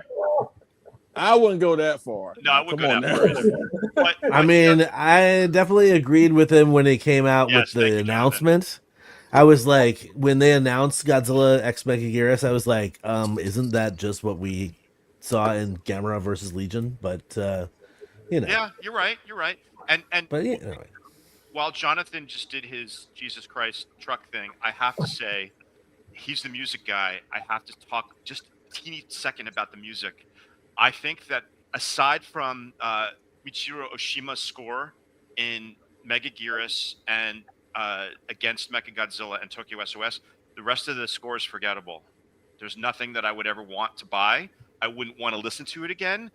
I think that that's another issue that the Millennium series suffers from. Yes. It's not memorable. Like maybe they'll throw in the the Godzilla theme from Ifukube for like 2 seconds, but the music from 2000 is absolutely you have it, Kyle, you got it. Okay. Oh well, I stand corrected. But no, I think that the score, the music for 2000 is forgettable. Yeah. It's a terrible score. Final Wars is just all over the place, and I do like GMK. Sorry, GMK is good. That's different. That's a whole departure. That's kind of in a class by itself. But Michiro Oshima's Godzilla music is up there, right behind Ifukube, in my opinion. And I just had to say that for Jonathan's sake, because I know he is a music guy, and that's what he would have said, hopefully. but anyway, sorry. Who's Kyle? You're next. I can't wait to hear yours. Kyle, you're on mute. Oh.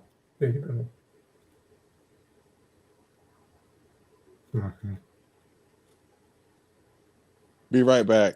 Okay. Oh, he gonna cut to me? Oh wow. Ambushed! Uh-oh. But it's cool, and you didn't have to talk about Jonathan. You didn't have to do that. I mean, that score is awesome. I don't care what y'all say. Like that opening thing, like when you see like the credits, like that is awesome. It's awesome. Yeah, it is. And my fault. Final Wars. You're talking about Final Wars? Yeah. Oh yeah. no, I'm not talking about Final Wars. No. Oh yeah, I'm talking Leslie about talking Final about Wars. Final Wars. Okay. Yeah. But go ahead, Kyle. You're back. All right, I'm back. Sorry about that. Technical difficulty when I move my mic sometimes. Should be my sin. All right, I've got a stopwatch here. I'm going to try and be brief. Okay, so how would I rank the films from my least favorite to most favorite? Starting off, number 6, Godzilla Final Wars.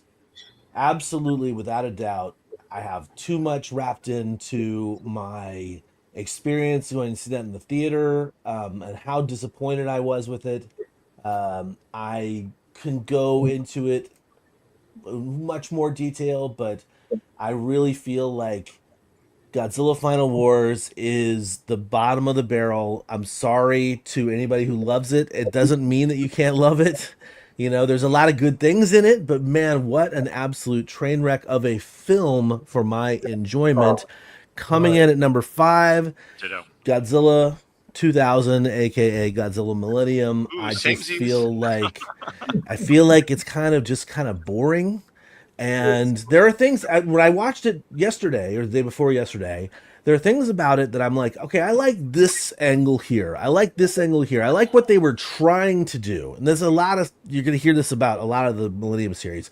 I like what they were trying to do with bringing Godzilla back, with doing things that they hadn't done before, like Godzilla, like facing off against the car, right, roaring and breaking the windshield, and there's some things that don't hold up very well, like Orga, the aliens hacking the planet kind of thing, and that's a product of its time.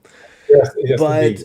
Overall, I don't feel like that movie holds up too well, and it's not as interesting as some of the other movies. Now, this is where I might surprise you all, because we're talking about overall enjoyment. Yes. I actually feel like Tokyo SOS comes in at number 4. And the reason that is because the monsters are amazing in that film. And what they do with the monsters, including like Kamibus, who someone mentioned earlier that they were surprised nobody had talked about it. Like really cool cameo. And there are things I love about it, but the storyline, the humans, which is like what I really feel like is most important when it comes to taking you from the beginning of the film through the end of the film, and not one of those people that says, "Oh, it's all about the monster fights." No, it's about the humans, and so the humans are too boring in that movie. Despite the fact that they brought Hiroshi Koizumi back, which was a just baller move. So Yeah, it was a baller move. moving on though, Megaguirus would be next. I think that Megaguirus has so much goodness in it, especially the first. I'm going to go even further and say the first 3/4 of that movie are great. Yeah, fair enough. Then on the last quarter, when Megaguirus, the queen, shows up, it tanks. But as soon as she's gone, it's great again. Ratchets back up, and it's great again. Yes. That's what we said. That's what we were talking about in our group chat. I think that the beginning, all the way until Megaguirus Queen shows up, is such a strong film. And there's slip ups. There's things that I would do differently if I was the guy directing it. So I would think. But the ending of that movie is so good. So good. So good. Okay, so that's number 3, right? That's 2. Oh, right? that's number 4. Number 5. Oh, sorry. Yeah, that is number 3. Number 2 was where I'm at now, right? Yes.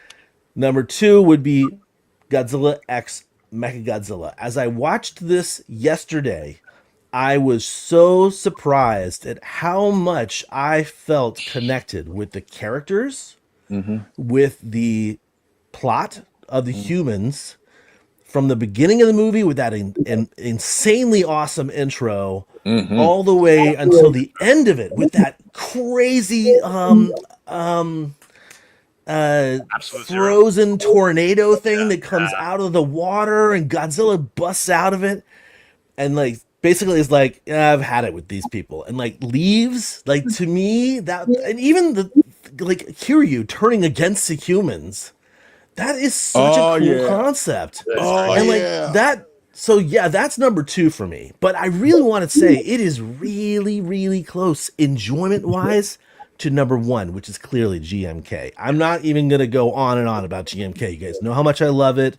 We're going to have a specific GMK deep dive one day. Yeah. Because what I really think I'm going to do in the long run someday is I'm actually going to do a commentary for it like I did for Gamera 2, but unofficial. And so, because there's so much to unpack with that film.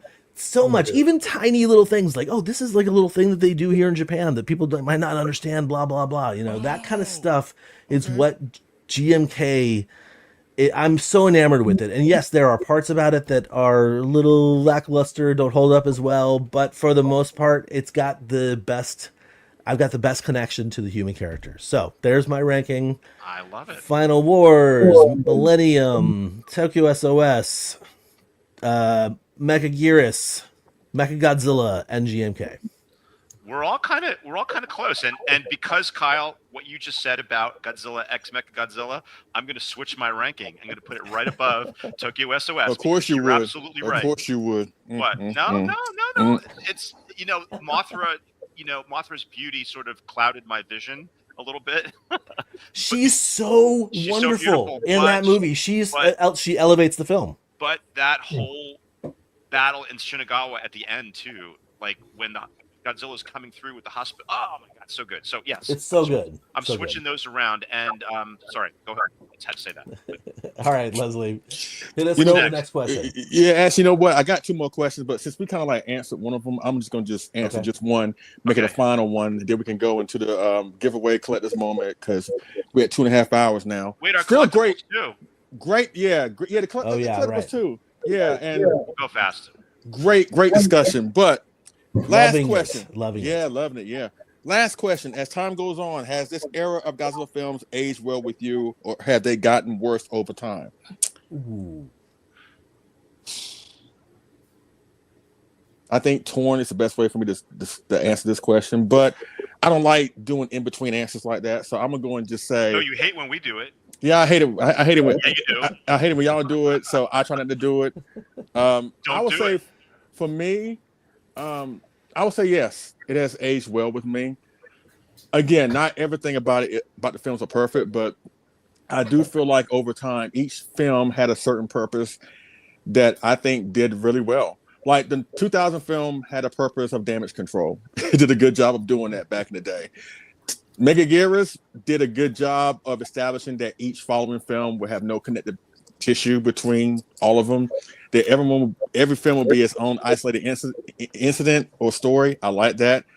GMK was a movie that I think was perfect for its time because it was a reminder that Godzilla at the beginning of it all was a tragic character. And even John Ruffin said at one time, sometimes we need a Godzilla film to remind us what Godzilla really and truly is. Like before we get wrapped up in the happy-go-lucky Godzilla, we need a dark reminder, like what -1 was, recently. That's what GMK was back in the 90s. So 2000, I should say. I think the Kiryu film's purpose was to try to expand on the universe by bringing in Mothra and Gargantuous, and it's a shame we didn't see that go further. Final Wars, to me, purpose was like, you know what? At that point, Toho realized that everything they'd done with the Millennium series didn't really generate any new fans. And they're like, you know what? We're going to unapologetically have a movie that goes balls to wall. If you like it, fine. If you don't, you can go to hell. So I appreciate them having that sensibility there.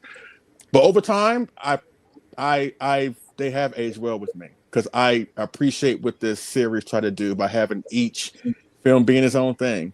It's a shame that they weren't allowed to go further with it, with the visions and stuff like that, and not Toho be Toho, right, Kyle? But for me to have we got to come up with a new Godzilla movie. Let's rush something into production. Exactly. Yeah. But for me, I hated that about it. It was so apparent. Yeah. So apparent. And also, this is the last series that really incorporates Suitmation. Like before we got the CGI, all that other stuff. But this was really like the last series to incorporate what we grew up on watching. The reason why we're fans in the first place were men in suits. So at least it has that going for it. So, but for me, yes, it has aged well. David, what about you? Yeah, I pretty much agree with what you said. I'm torn, but if gun to head, I say it does age well because revisiting them recently, like in preparation for this episode, there's a lot of great things that the Millennium series has to offer us as fans. Certain aspects of it don't hold up, like the early CGI. That really doesn't hold up. But again, that's really doesn't really affect the enjoyability of the film. May I say something super fast about you may. Uneven effects? Yes. One of the things that I've learned recently about Japan and the way that they feel, not to put them up on a pedestal, but these are the movies that came out of Japan. They don't adhere to everything's got to be super realistic looking. And so to me, going back and watching these movies, when I see the CGI Godzilla 2000 swimming through the water or any of the CGI stuff, it actually takes the edge off that kind of like, for me, because I know that they're like, yeah, that's good enough, and that to me, while I would have at the time loved everything CGI to be Jurassic Park quality, this is not the goal of the filmmakers here in Japan. Absolutely. True, but I think that for me personally, this is just my opinion, the enjoyability of tokusatsu is disrupted by poor CGI. Mm-hmm. And that I can say that even now, even to this day. So would I like to see Godzilla swimming? I'd rather see Godzilla swimming like he did in the Heisei series. It's clunky, it's not as good, but it's at least it comes from a place of we know what we're doing. It's tried and true.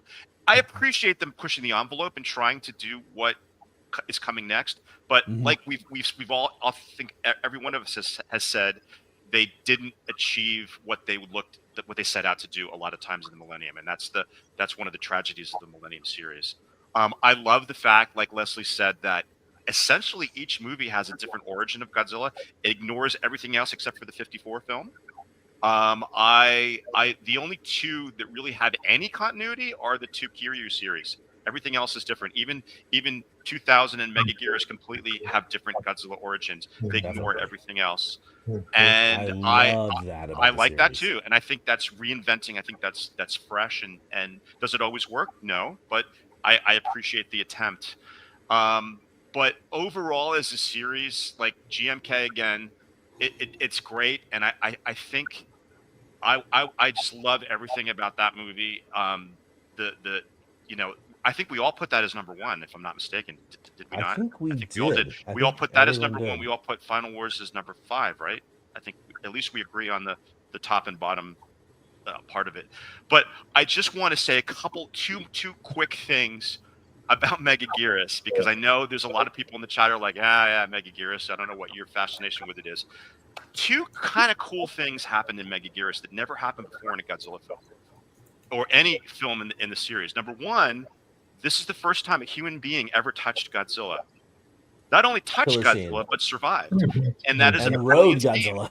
Yeah, rode Godzilla. Yeah. And as corny as it sounds to the ear, they executed it really well.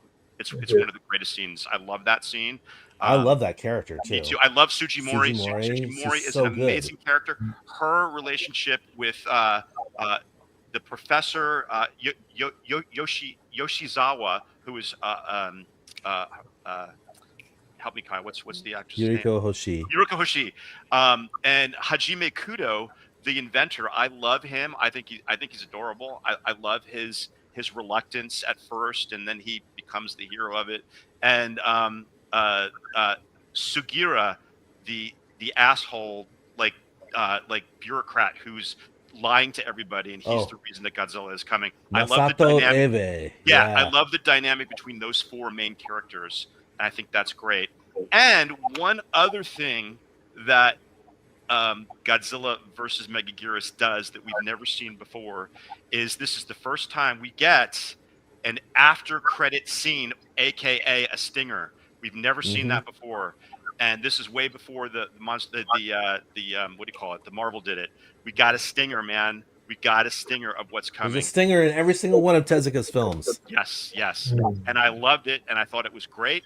And but getting back to Leslie's original question, overall, the enjoyability factor for me still totally holds up, and I think that if this episode of our show does anything, it will inspire and encourage the Godzilla fans to go back and revisit some of these films, and then you may have a different opinion if you have not watched them in a long time, like a lot of us have. So that's all I've got to say. And how about you, Alex? What are do you think it holds up or not these days?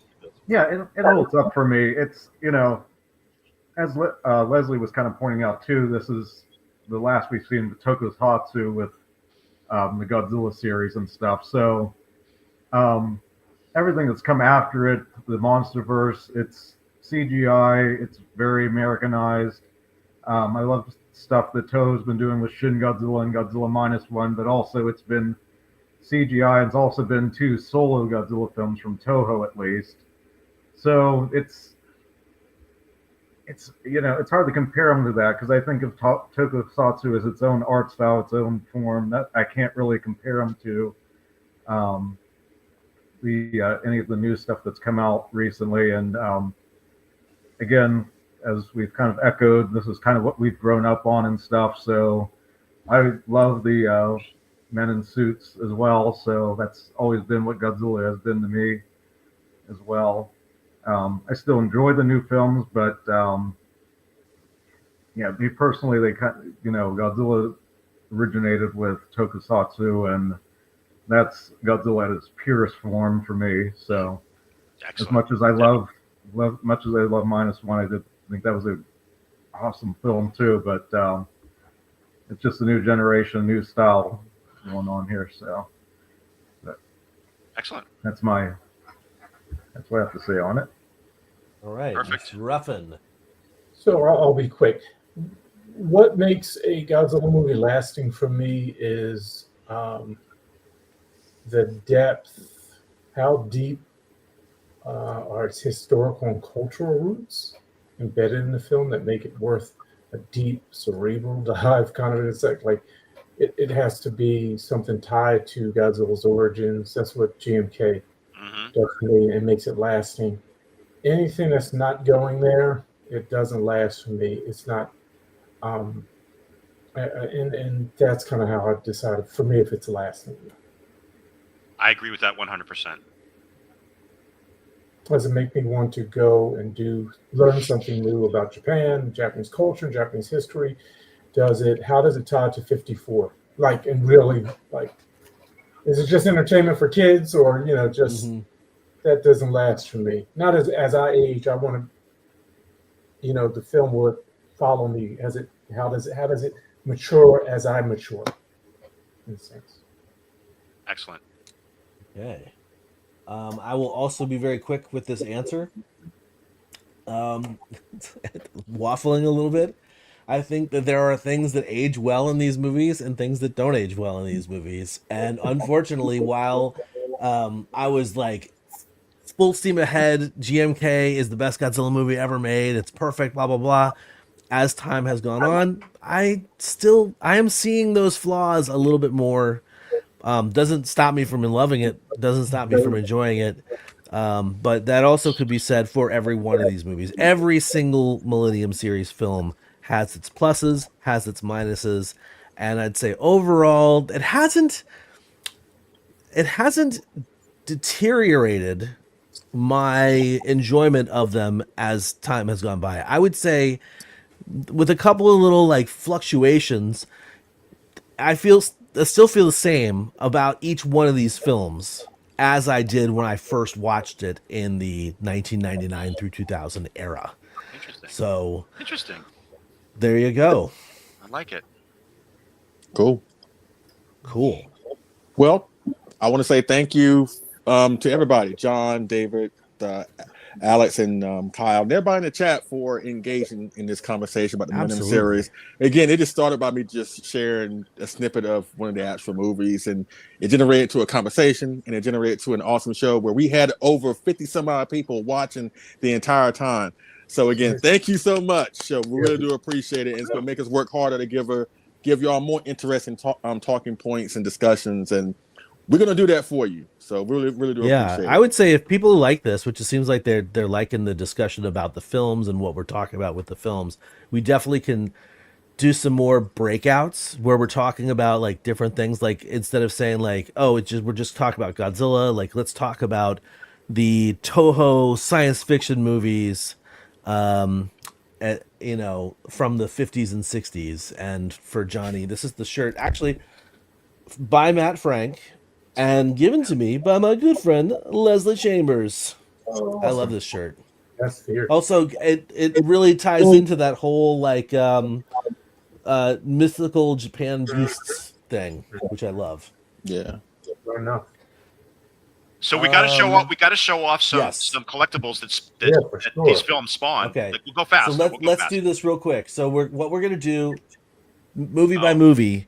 Okay, we'll do show off your piece, Leslie. What are you showing off? Oh, actually, I gotta prep some stuff for you, right? So do you want to do this first, Kyle? Do you want to do the giveaway first? No. Let's do this first. This is the final portion of the final portion of this segment. So we'll just keep it going. Wakarimashita. Okay, so Leslie Chambers has sent me some images here. Yeah. And wait, let me do this real quick. Hide that. Okay. So, Leslie, why don't you introduce this bad boy from Godzilla 2000, right? Godzilla 2000. That is the 40 centimeter resin model kit of the KOC Godzilla 2000. And no, Nathaniel Plummer, you can't have it for $50, so stop asking. But I'll tell you what, if something happens to me, God forbid, I'll have Sandra send it to you free of charge. Okay, you got it on video. So, but yeah, I think this is the quintessential 99 Godzilla. I mean, a case can be made for the Super Toho one from X Plus, but I think that this is the end all be all for me. So that's it for the first collectible pick. Can't argue with that. The second, Mr. Doctor. We're gonna go movie by movie. So we'll go movie by movie. All right. So I know John Ruffin will agree with me. This is the favorite sculpture of mine. 3D scanned figure scanned from the actual suit of the Millennium suit. It's next level. The eyes are phenomenal. Yep. It's the proportions of it. It's the actual suit. I mean, how much better can you get? I really hope that X Plus does more of these. I mean, it doesn't look like they will because I think they would have done it by now. But you never say never with X Plus. I would love to see more suits that they can still scan. I know a lot of them are deteriorating quickly. So that's the issue. They can't do a lot of Showa stuff or any Showa stuff really. But the Heisei, maybe not so much. But Millennium, we could probably still get a couple more of these guys. GMK, we can get maybe we get a -1 or something like that or anything with no suit. Never mind, scratch that. There is no suit. But I love this. It's great. Okay, thank you. All right, Alex, what's your 2000 pick? All right, I went Sofubi with my route for one of my favorites. This is the Marmot. Okay. Yes, And I have quite a few variants of this one, but I picked this red one. I know we're going quick and stuff, but I did have a story with this one. I'll make it really quick. It came from Australia. They messed it up. They sent it to Bogota, Colombia, and then it ended up coming back here. It took about 2 months to get here. There were sections of time where it just disappeared, off tracking, and that was the whole mess. But I won't get into that. We're going quick. But he went on quite a journey. So this is why I picked this one and this particular variant. So Beautiful. I just love this. Awesome. I love this sculpt in Absolutely general. gorgeous. I've got one of the Marmot's original ones. best. I've got one of those. Great. That's some juicy red vinyl. I love that. All right, Mr. Ruffin, Godzilla So- 2000. I knew David, if someone's going to do that, the suit version. Sorry, So I know you love that one. So I You got to went back to- up. You got to back up. Doesn't have to be different. Yeah. Well, I went in my basement and I said, "Oh, No way. Oh, get ready to rumble." Oh, that's an OG. And I've opened the lid, but I've never taken it out. oh man. So I'm going to do that and see if it still works. That's the OG. Nice. OG If my Bandai. memory's correct, if my memory's correct, I think I brought this back from Japan in my bag, one of my bags. Cool. But That's Yeah. amazing. That's cool. All right, since going fast, I also went the Sofubi route, and if I don't knock something over, I chose to go with the Marusan Godzilla 2000. Oh, nice. This is the one I got from So a pretty. pop-up event last year, He's pretty. and I really love this design. Really love the sculpt, and I think I can say this. When I was talking with Eiji Kaminaga, the president of the current iteration of Marusan, I was saying, are you guys going to do anything else like this? Because this one was so good. Mhm. I think what he was telling me is that this sculpt is too good and too realistic. And so because of that, they're not going to be doing too many more in this style. Oh, Wow. Which is a bummer because I would love to see his take on GMK. I was and I've been- -1. I sure, personally would. for sure. I was personally hoping to see a 450 scale of that one. Oh, that would be Godzilla's dope. That'd be dope. bigger, that bigger might. scale. I don't know. I We'll would see. love We'll it. see. I'm gonna do an interview with him soon as well. I had an awesome lunch with him one day, so that's coming soonish. Okay, so moving on to Megaguirus. That would be Mr. Leslie Chambers, which is this one, right? Bam. Mm-mm. Am I right? Same one. No, it's the Is that it's the same one? Man, Just open mouth. It's the same one. It's the bug. well, fine. Oh, the bug. Right. I got that here. It's right here. Add to stage. There you go. Oh, beautiful. Need this X Plus. That is a 25 centimeter resin chef resin model kit of Megaguirus, and there's a reason why I don't show her more often, because she is so delicate, more delicate than King Ghidorah, that if you even look at it wrong, she'll start falling apart. But again, I have to show some love to the other monster in the film besides Godzilla, and I can't wait because I secured a bigger and better one, but you'll see that probably in a few months. So, Chucky Ducky. All right, Mr. Dako. All right, so let's keep the X Plus train going with a really cool little collectible from Godzilla vs. Megaguirus. It's the I D4 love reel, it. and he's Yes. got some Megaguirus. Got one in his That's mouth, he's got cool. one in his hand, and that giant. I could not pass this one up. I mean, that face is perfect, the eye is perfect. It's got the little critters on there, and I'm going to show one more little extra thing. These are the Bandai. Oh yes. Mhm. Chris, the Meganula and the Dragonfly, Meganeuron and Meganula, the larval form and the Dragonfly. So these are so cool. I love these. They're great. I think I found something like this in my pool the other day in the filter. But they're great. I love it. I have more stuff, but we're limited to one. But this one's just amazing. Okay, who's next? That's a great one. Alex. All right, so I got here with me the M1 glow in the dark Nice. Godzilla Yeah, you do. 2000. This is Gorgeous. this is the green variant, which, if you may or may not know, actually was part of his set. So kind of cheating a little bit. Very nice. I love that. Oh, okay. Okay, she's beautiful. Beautiful. Gorgeous. I need to get that. Yeah. That's great. Yeah, that's Okay, awesome. that's on my list now. Thanks, Alex. All right. Not to brag, but I think there's only 15 to 20 sets of. It's still on my that list, particular- Alex. Okay. Wow. John Hey, Ju. Ruffin, what you got for Megaguirus? Hey, Chu. Okay, so you need a ticket. Yes. Yes. Ticket, but you need a ticket to go with the script. So as your book Nice. So I found this a couple months ago. Really happy to have found. You know, I love scripts. An original script. I love the Not- cover. Yeah. I don't think this was a reprint. Yes. Kyle, we saw that script on display, the original one, remember, at the 60th? Yes, I do remember that remember. one specifically. Yes, indeed. Right. So my choice, I'm just going to echo what Alex has, except his is glow, which is gorgeous. Mine is the standard video club version of Love the her too. M1 Megaguirus. Wow. Nice. Wow. End of story. How did I miss that? How did I miss both of those? I don't know. All right. Okay, Leslie. Oh, my favorite movie. My favorite movie.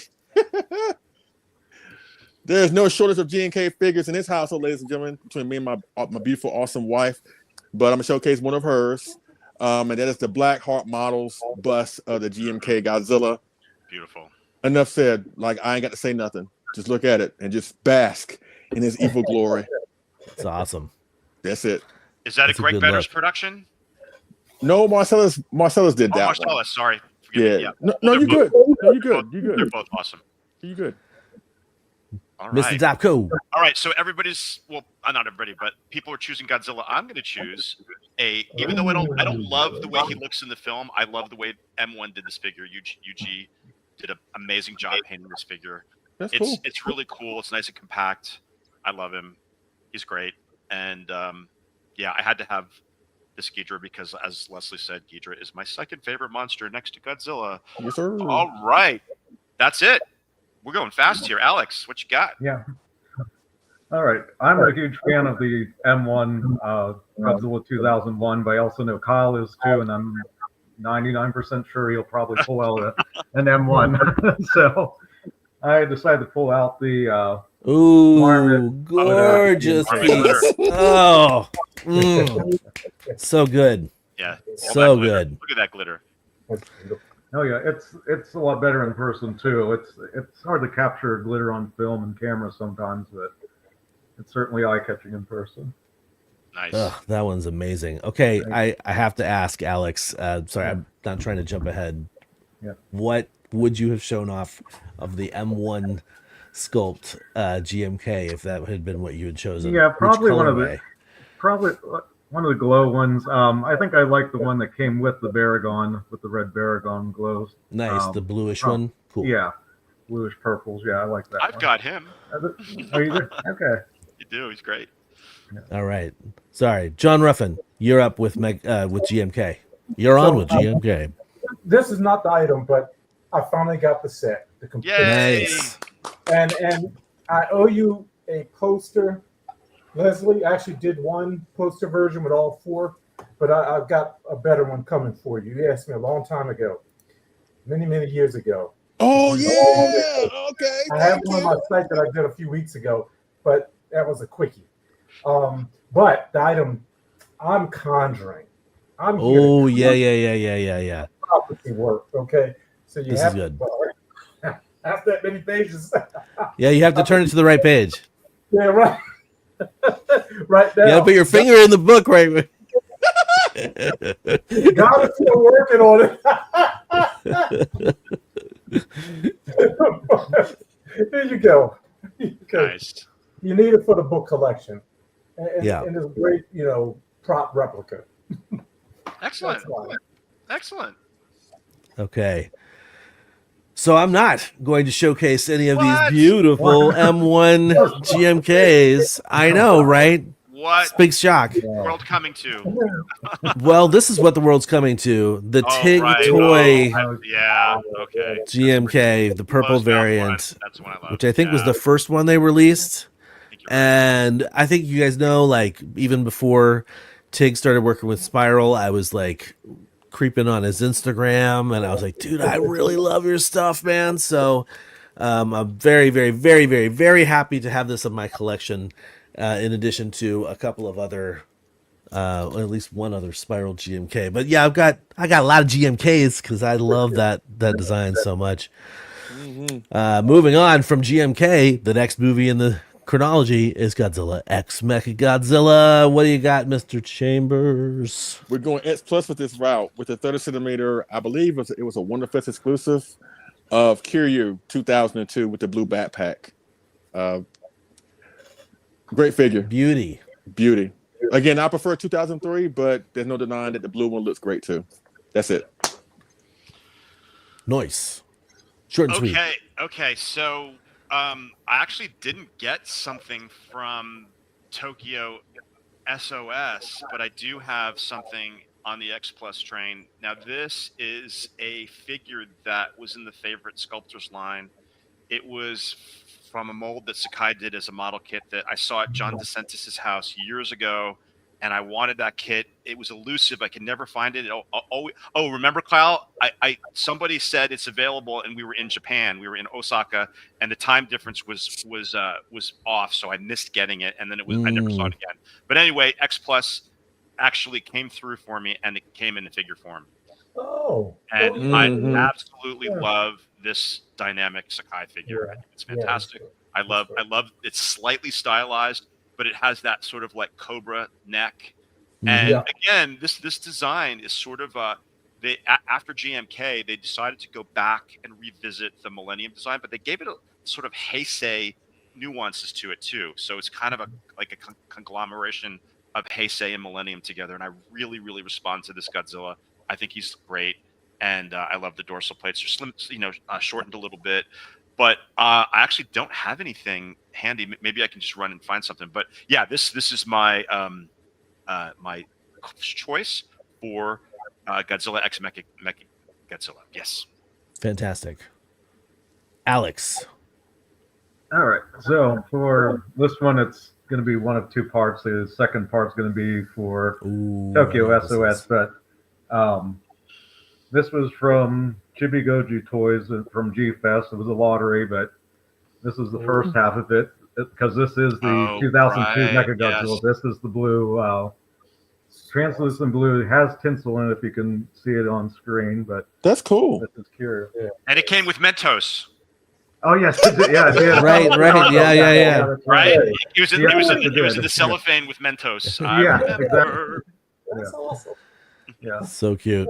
Do the other half next time around. John.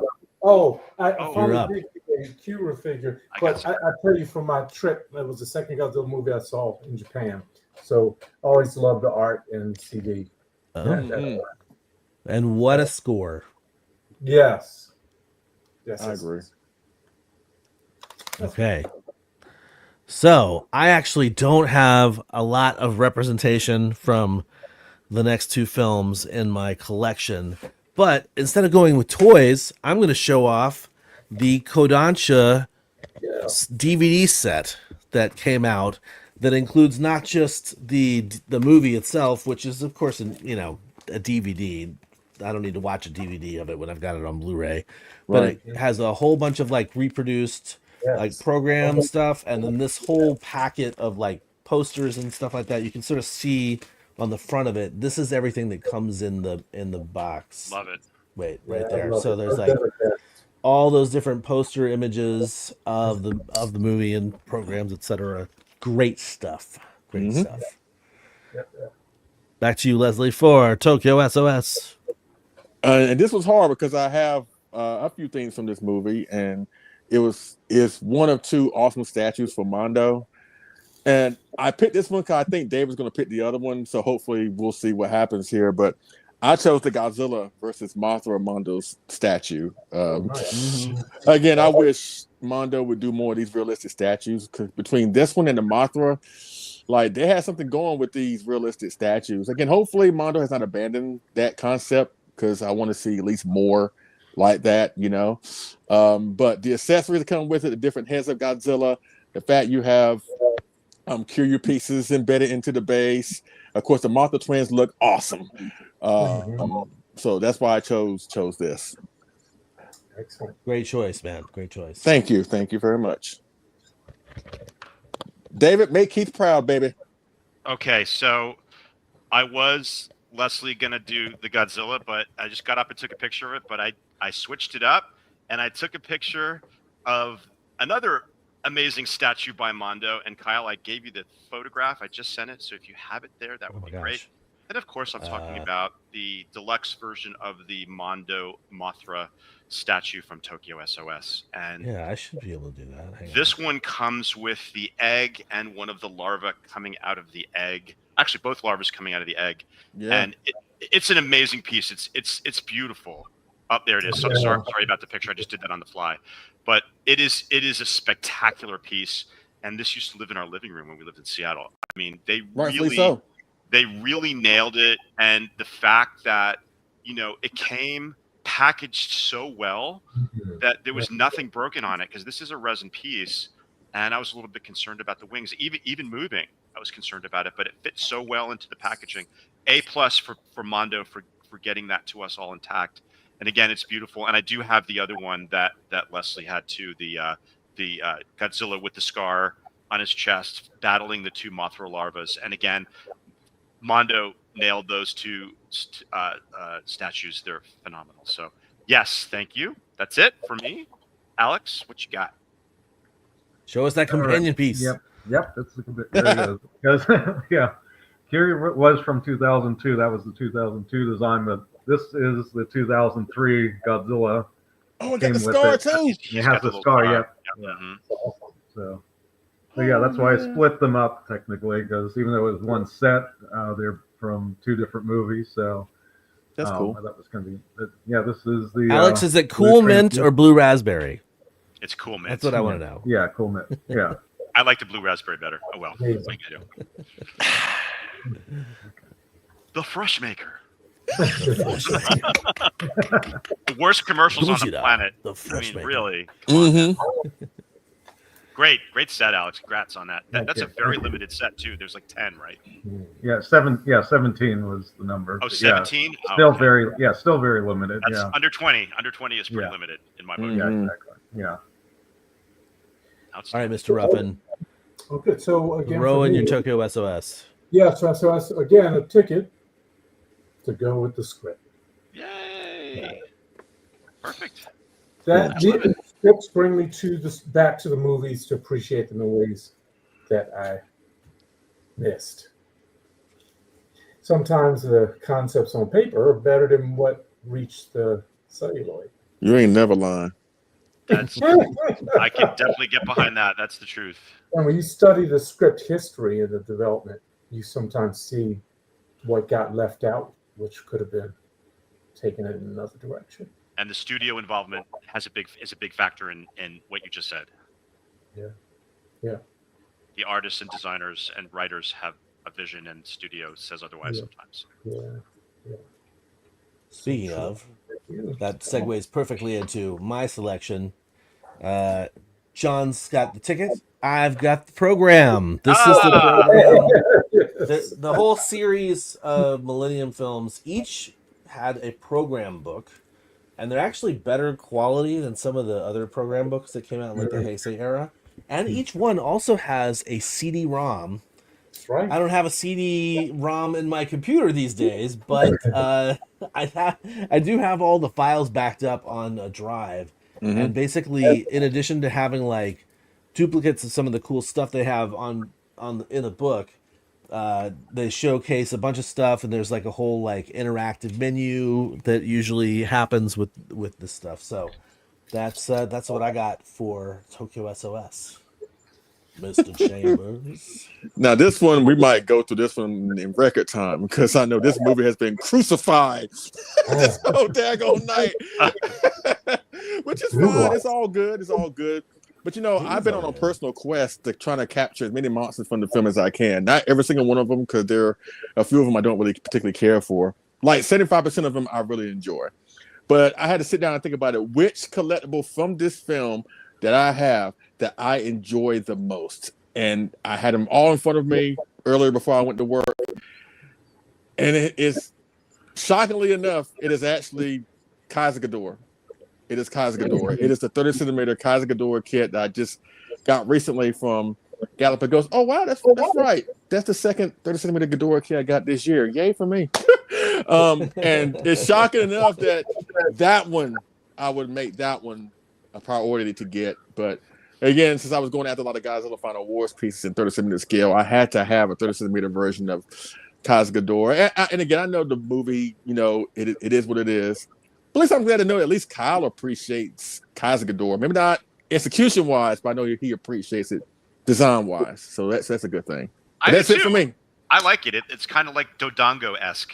Yeah. Right? The execution, right? Yeah. Kind of. Yeah. All right. So I was worried when Leslie came up with this that I wasn't going to have anything. I certainly didn't buy anything, but I did get a gift at G-Fest in 2023, and it's actually kind of cool, and I kind of like it. And I think that I may give it to Jessica Etchells, but I love it. It's a gift from Yuji Nishimura, and it is his version of the. He repainted the Bandai Angulus from Final Wars, and it's actually quite beautiful. It's got purple spray, and again, it was a gift. If I didn't get this, I got nothing from Final Wars, even though I do appreciate some of the suit designs. Like I said before, Gigan's really quite awesome. But that's it. Okay. All right, Alex, what do you have? Okay. I have a Marmot Final Wars Godzilla. Nice. It might be hard to tell on screen, but this is actually black blue. It's like with blue glitter in it too, which the glitter might be a little hard to show up.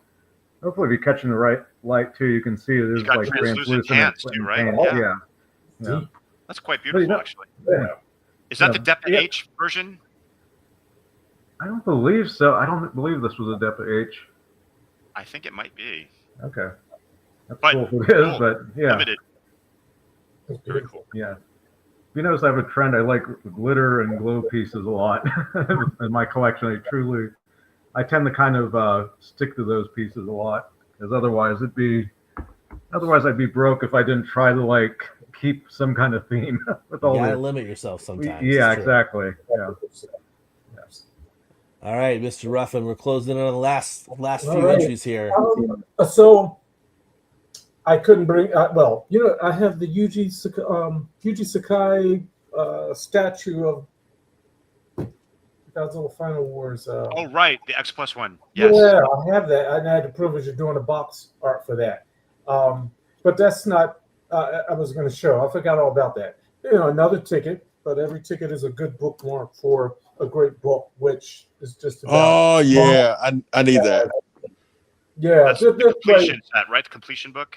Yes, it's a completion book, and it's a way of drawing me into the movie and appreciate it. And what I love about the completion books, they all have scripts and the draft scripts in it. So it has a way of drawing me into the movie in aspects to appreciate it in other ways. That's why I like the books. Excellent. Especially books like Me too. Leslie, you got to get the 64. I sent you the link.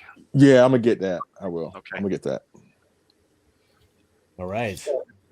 Last and not least, I'm just going to show off this TIG Final Wars Godzilla. I really love this sculpt. I really love the paint scheme on it. The other thing I considered showing, but I didn't because it's sort of buried on the top shelf back there, is I do have the Marmot Monster Heaven Final Wars Manda as well, which I really love. But this one is such a gorgeous sculpt, really well done, and it's beefy. Yeah, fits real well, and I've been on a red vinyl kick recently too. So there you have it. We did it. That'll do it. We did it. Brilliant. Okay, so now what we're gonna do is we are going to give away. David, bring that bad boy out again. Where the hell is he? Oh, here he is. Okay. We're going to be giving away. Thanks for all 54 people hanging out still. Wow. Blue blank M1 GMK, or not GMK, sorry, that's just my influence. M1 Godzilla 2000 figure. And what we're going to do is we're going to use this StreamYard giveaway tool in just a minute. Let me get that open real quick. Such a great sculpt, really. Mhm. It is. And you guys can send these off to some of our friends who do the Sofubi, like Alex, Yeah, I do. or Yep, I do. Octeal, Yep. or somebody who, and you could do your own, like, sort of like customized, like you can tell them what you want, and you can make this thing sing if you don't like the blanks. Okay, well, what we're also going to do is we're going to bring Mr. Jonathan Portman on screen real quick because we're going to take the entries to win this while he is presenting the collector's moment. Jonathan, go ahead and pop yourself on screen, sir. And we're just going to have the winning the hashtag that we use every time. It's going to be Godzilla with 15 A's. Just kidding. Oh my God. It's M1G1 is going to be the hashtag. If you want to win this, pop hashtag M1G1 into the chat and you will be entered to win this. And that's all I'm going to say about it right now. I'm going to turn the banner off like so. Throw Jonathan up on screen like JP. so. And yeah, hey man, welcome to your Collector's Moment segment. Indeed. Well, hello everybody. We're back for another Collector's Moment. You know, it's been a while since we've done one of these. So what perfect way to do it with a movie discussion about the Millennium series. One of, as we talked about the other day, we had a really great time talking about it. So glad we could do it on the show today. So without further ado, let's kick right off here with showing some of your favorite collectibles. Yes. from this era. I want this. I'm going to get this eventually. That's adorable. Yeah, Greg Fountain bringing in the heat with this. I've actually never seen this before. I initially thought when I saw it that he had, like, from a small thumbnail before I blew it up, I thought it was like a half and half. Like he put that on there, and I was like, oh no, that's the figure. So it's pretty cool. It's pretty neat. It comes with a replacement head too, so you can have a regular GMK. Without Hamtaro, yeah. Hey, Helmy! Of course, Helmy showing off his amazing film room with these. I don't think I've ever seen these pieces before, but they're really cool, really unique that you're bringing in the M1 here. Nice. With the human characters, which is cool because you don't see a lot of those these days. Kiko Tsuchimori. Yeah, actually, that girl in the pink, that's actually like when they're doing the program she's at the the nurse. end. The nurse, right? Yeah. She's like on the computer She's the screen. avatar. She's Yeah. the avatar nurse. Yes. Got it. That's pretty cool. Being a little obscure, but pretty cool. Yeah, All right, next, John McCoy here. I like Chris the Henko, make sure you do the hashtag. Hashtag M1G1, just as a heads up. Sorry. Oh, yeah, good call. I like this one because this is the first one we've seen today, at least, that has a conglomeration of the era itself. Like a Absolutely. grand of not just one film focus, but quite a few of them. So I love we have some GMK, we have some Kiryu, we have some Megaguirus. It's really enforcing that sort of anthology feel. So really cool. And you took it outside, which we always appreciate the pics in nature. Really like that. I love the Baragon. That little Baragon's adorable. No Final Wars, though. No Final Wars. No Final Wars. Oh, well, next hey, slide. it's a trend, unfortunately. That's so sad. All right, next here, Mark Anthony Rodriguez bringing the heat here. I love his Bandai collection. Palooza. And, I mean, the amount of figures he has here, it's kind of crazy. Like, pretty much everything in a couple shots here. I like how you put that in the grid, so I appreciate that. Mm-hmm. So very, very cool. Love the lighting, too. Bandai Palooza. All right, Venus. Venus always has really colorful pictures. Yes, she does. This piece is cool. Yeah, very cool piece. And I like the background. I believe it looks like you took this outside and then affected it, which is pretty cool. I like the effect. Yeah. Do you guys know what this is? Like what release this is? Who made it and stuff like that? I do not. Please tell us. I think that this is a Honda collaboration from Godzilla 2000. And so it was a limited edition figure that was somehow released through Honda stores, like the car people. Oh, nice. Interesting. Not the first thing I think of for a collab, but that's cool. It's really cool. I know, right? All right. Toyota. Thanks, Chuck. Toyota. Oh, okay. There you go. My bad. All right, Johnny. Johnny. Johnny! When I see Johnny's pictures, I always assume Johnny lives near or around a forest of some sort. So I love your outdoor pics. They're really cool. That GMK. That frog tree, right? It's a frog tree. It's a frog tree. It's frog tree T-base, yeah. Good lord. Beauty. I got him up there. I like the smaller. That's a Sun Guts, right? That Sun Guts, yep. I like. Yeah, that it's little kind of Sun Guts bigger is than cute. the normal Sun Guts. That's cute, Jonathan. I love that. It's fun. Add it to the list. All right, Butch. Oh, this is getting bigger. I had to split this one up to kind of show great nice. emphasis, but I love the way you took this picture. There's really no other way you could take it, honestly, unless you did a widescreen. But still, you're not getting the full picture up close. So I appreciate that. And we have the trike here, of course, and we have the M1, right? Amazing. Which is pretty cool. I used to have one of those in my collection. I think it was a blue variant. I can't remember if it was that one specific, but anyway, very cool. Thank you, Butch. David Partridge bringing another kid in here. Is that Kyle? Is this the same one you had? Yep, the same one. Open mouth, roaring. Wow, that's version. really red. Yeah. I like these more dynamic Sofubi we're getting. That's a fantastic photo too. It's not just your standard Sofubi stance or pose. You're getting more dynamicism with like looking up with mouth open or like kind of turn the side. It's really cool. We're getting a lot of cool variants. Yeah, Final Wars, yes. All right, there you go. Leslie. Throwing the bone a little bit. Frank is here with the Rodan here. Yes. It's a big birdie. It's Shoot me now. Just oh my god, that scene. That scene will go down in infamy for better or worse. It's gonna go down the toilet. I would say for worse, mostly. I remember actually. Kind of side note: when I first saw this movie, like most people did when it came out on DVD, and I was watching it in my dorm room, and I was so excited. And when this scene came up, I was just staring at the TV. Even when I was younger, I was like, what am I watching right now? I was like, I can't believe this is in the movie. I was like, is this a joke? Yeah. Is it supposed to be a joke? Are they taking this serious? Like, what is happening here? Everybody's thought bubble when they saw this scene for the first time was WTF. That's even exactly they even had. I mean, the fact that they even dubbed over what they were saying, and it was just chaos, absolute chaos. Do you know why?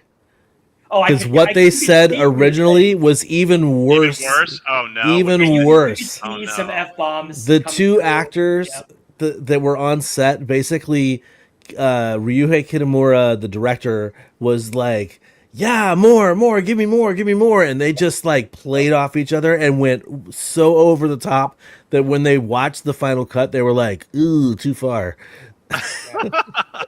Definitely cussing for sure. Damn. For sure. Not a bad Rodan design, though, I gotta say. True. No. One of the better ones.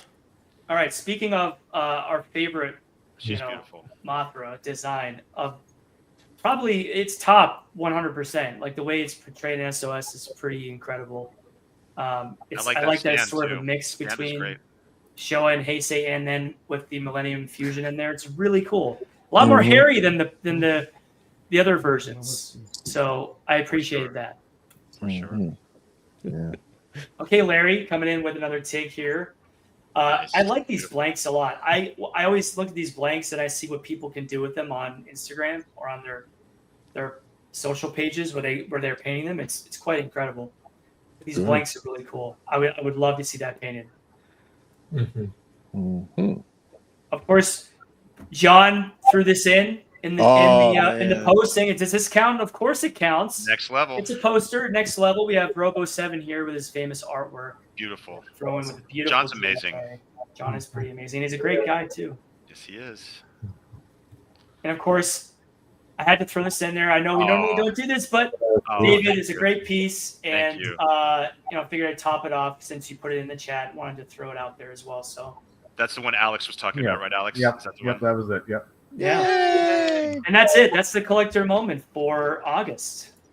Excellent. So thank you everybody for posting, and please, when we do these discussions, and we'll do them in the future, whatever our discussion is for the episode, we're going to preface it with a post that you can share your photos. So there you go. All right. Excellent. Thanks, Jonathan. Well, let's go ahead and get into our hashtag M1G1. Start collecting these comments because we got 28 entries. Okay. Let's figure out who the winner is going to be. Good luck. Drum roll, please. Good luck.